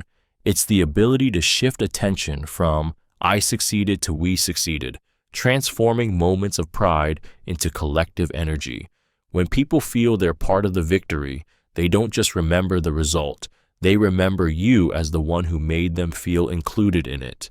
This simple shift turns achievement into loyalty, and loyalty into long-term influence. Psychologically, shared recognition activates the brain's reward centers more deeply than solitary praise. Humans are social by design. We crave belonging and contribution. When someone says "we nailed it" instead of "I crushed it," the subconscious hears "you matter here." That emotional validation builds trust faster than any motivational speech ever could. Great leaders and communicators use this principle instinctively. They redirect credit outward, amplifying others' roles in the win. The irony? The more you share success, the more people credit you for it. It's influence through generosity, a signal that you're secure enough to elevate others. Focusing on shared wins also builds cultural momentum. It replaces ego with unity and turns competition into collaboration. People rally around those who make them feel valued, not overshadowed. Every time you say "we" instead of "I," you plant a seed of connection that grows into collective confidence. Because real power doesn't come from being the hero. It comes from creating a story where everyone wins together. Admit ignorance fast. Admitting ignorance fast is one of the most powerful yet subtle social hacks that give you the upper hand in any situation. It turns vulnerability into credibility, humility into power. When you're willing to say "I don't know" before anyone else does, you signal self-awareness, not weakness. It disarms judgment, builds trust, and makes you the rare person people believe. Because if you're honest about what you don't know, they'll trust you when you speak about what you do. The human brain is wired to spot inconsistency. When someone fakes certainty, it creates subconscious friction. Something feels off. But when you admit ignorance quickly and cleanly, that friction disappears. People relax around you. Their guard drops because your transparency feels safe. It's confidence without ego, truth without defensiveness, and paradoxically, it makes you appear more competent, not less. Great communicators and leaders use this to their advantage. Instead of scrambling for answers, they pause acknowledge the gap, and pivot to curiosity. I'm not sure yet, but let's find out. That phrase turns ignorance into movement, doubt into direction. It shows emotional intelligence and a focus on solutions over appearances. Admitting ignorance fast also protects your credibility long term. When others are busy pretending, you're learning. When they're defending pride, you're gathering truth. The world rewards the learner, not the liar. Because in every room, the most powerful person isn't the one who knows everything. It's the one confident enough to say, "Teach me." Avoid jargon. Avoiding jargon is one of the most powerful yet subtle social hacks that give you the upper hand in any situation. Clear language is power. The moment you strip away complicated words, people stop trying to decode you and start believing you. Jargon is the armor of the insecure. Simplicity is the weapon of the confident. When you speak plainly, you show mastery, not mediocrity. You signal that you understand your subject so well, you can explain it without hiding behind buzzwords. Psychologically, this works because of cognitive fluency. The easier something is to understand, the more truthful it feels. People trust what they can grasp quickly. When you bury ideas in technical talk, the brain reads it as effort and uncertainty. But when you express complex thoughts in human language, listeners feel safe, informed, and impressed, not by your vocabulary, but by your clarity. Leaders, storytellers, and world-class communicators all use this to their advantage. They translate, not complicate. They make their message land with clarity and rhythm, speaking to the heart before the head. Because real influence doesn't come from sounding smart. It comes from making others feel smart. The secret lies in empathy. Speak the way your listener thinks. Replace jargon with images, emotion, and meaning. Say, "Let's make this easier to use," not, "Let's optimize the UX flow." Say, "Here's what this means for you," not, "Here's the operational impact." When you remove the noise, your words gain gravity. Simplicity isn't dumbing down, it's leveling up. It's the sound of someone who truly understands what they're saying. Pause before tough questions. Pausing before tough questions is one of the most powerful yet deceptively simple social hacks that give you the upper hand in any situation. Silence, when used deliberately, is control disguised as calm. In moments of pressure, an interview, a negotiation, a confrontation, the instinct is to rush, to fill the air, to prove readiness. But those who master the pause project confidence and composure. That heartbeat of stillness before speaking tells the world, "I think before I act." Psychologically, a pause rewires perception. It signals authority because the brain associates quick, nervous speech with uncertainty and measured silence with power. The person who pauses controls the tempo of the conversation, slowing others down, commanding their attention, and making every word that follows carry more weight. The pause also gives your body a chance to steady itself. Heart rate lowers, breathing deepens, and clarity returns. In that space, instinct becomes strategy. The greatest communicators, leaders, interrogators, therapists use the pause like a scalpel. They let silence hang just long enough to draw truth out of others or to craft an answer that hits with precision instead of panic. It's the difference between reacting and responding, between blurting and influencing. A well-placed pause isn't hesitation, it's dominance in disguise. It shows restraint, intelligence, and self-command. Because in high-stakes moments, words are cheap, but silence, intentional, confident silence, makes people lean in, listen harder, and realize they're in the presence of someone who cannot be rushed. Match energy, not words.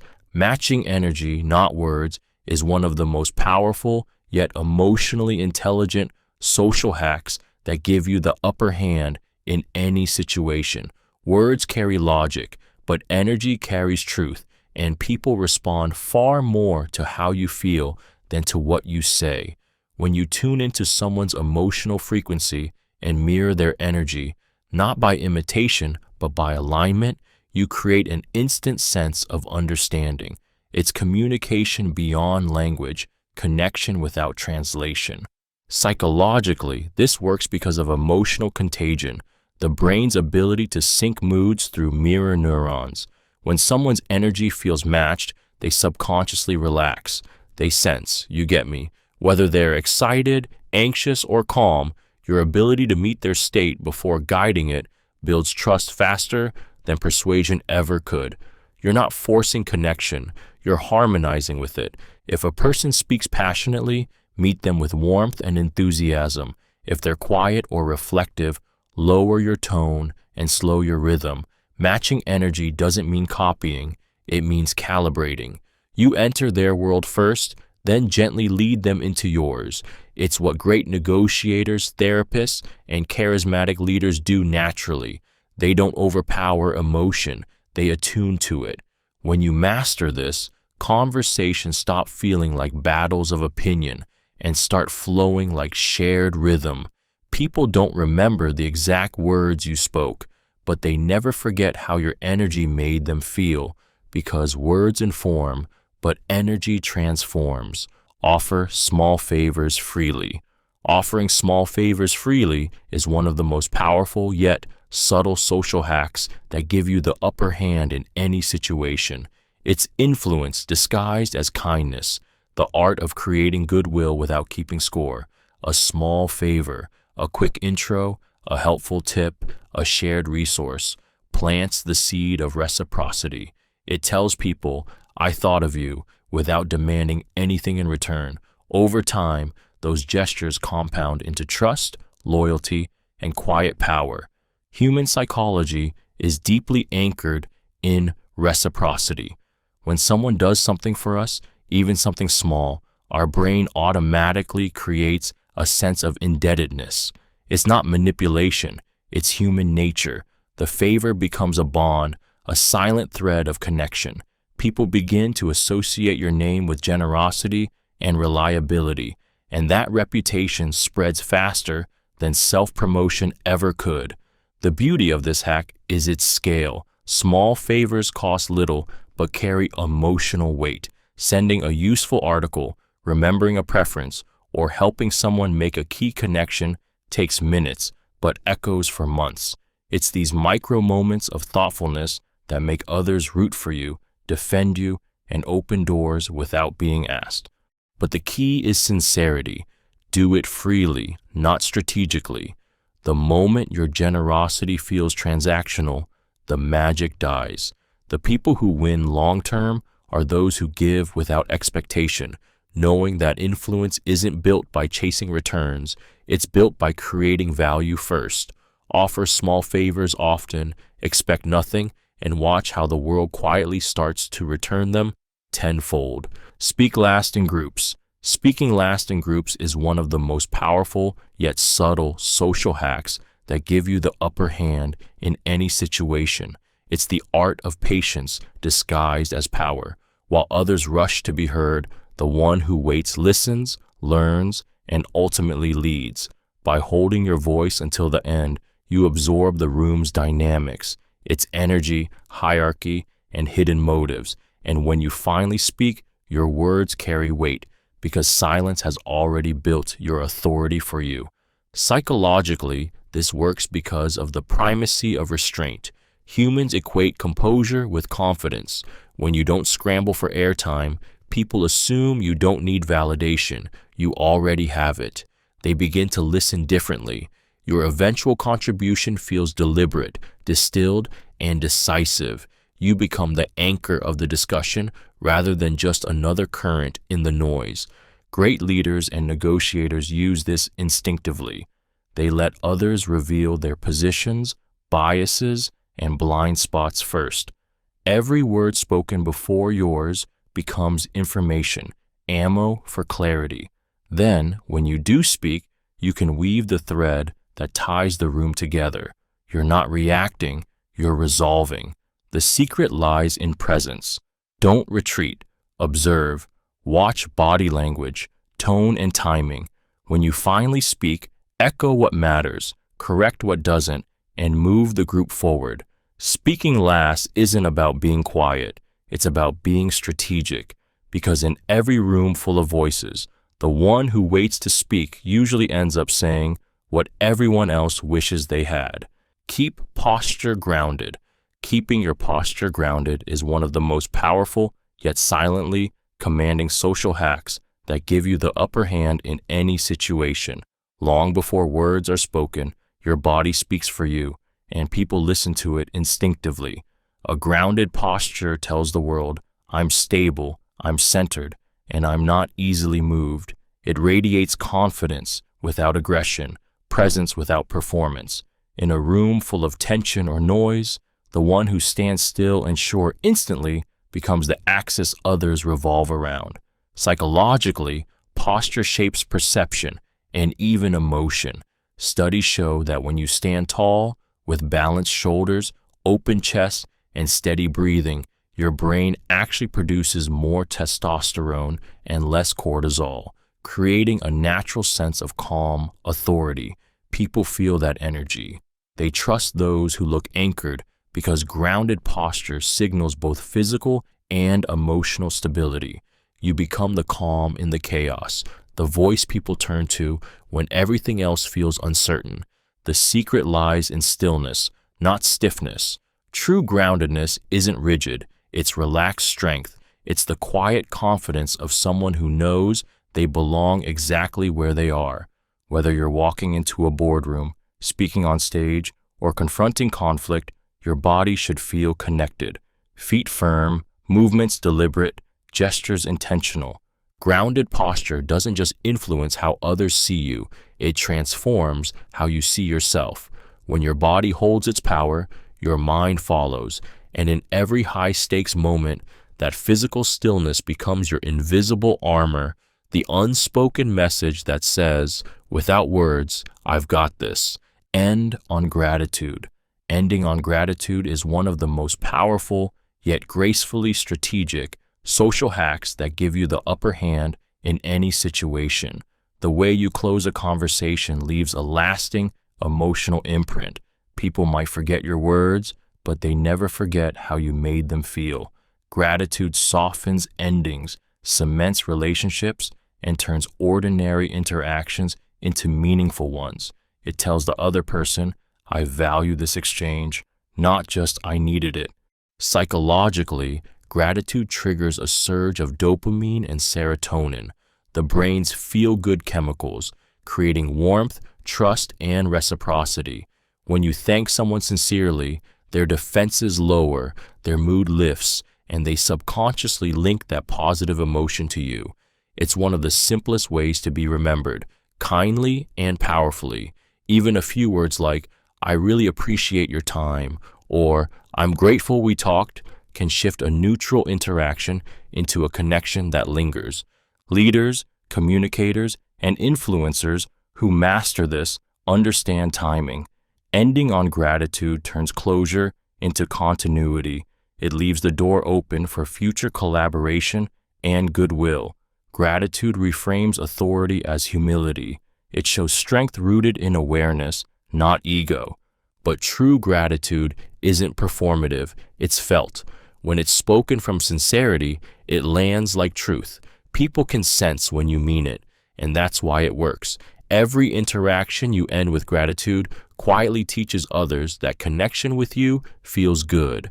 And in a world hungry for acknowledgement, the one who ends with thankfulness always leaves with power. Anticipate others' needs. Anticipating others' needs is one of the most powerful yet subtle social hacks that give you the upper hand in any situation. It's the rare skill that turns good communicators into unforgettable ones. When you can see what someone needs before they ask, you instantly position yourself as valuable, trustworthy, and emotionally intelligent. It tells them, you don't just hear me, you understand me. That kind of foresight feels like magic because it's so uncommon. Human psychology runs on the desire to feel cared for without having to explain why. When you anticipate someone's needs, offering clarity before confusion, comfort before discomfort, or solutions before frustration. You trigger the emotional response linked to safety and gratitude. Their brain releases oxytocin and dopamine, the same chemicals tied to affection and trust. You become someone who gets it, and that bond is far stronger than any spoken promise. The most influential people, great leaders, negotiators, connectors, use this instinct constantly. They read body language, tone, and timing to spot what's missing. They refill a water glass before it's empty, answer a concern before it's voiced, or follow up right before being forgotten. It's emotional foresight, awareness turned into advantage. But anticipation only works when it's rooted in empathy, not control. It's not about outsmarting others. It's about understanding them deeply enough to act in harmony with their unspoken needs. When you do, you become irreplaceable, because in a world where most people wait to react, the one who moves first, quietly, thoughtfully, leads without needing to declare it.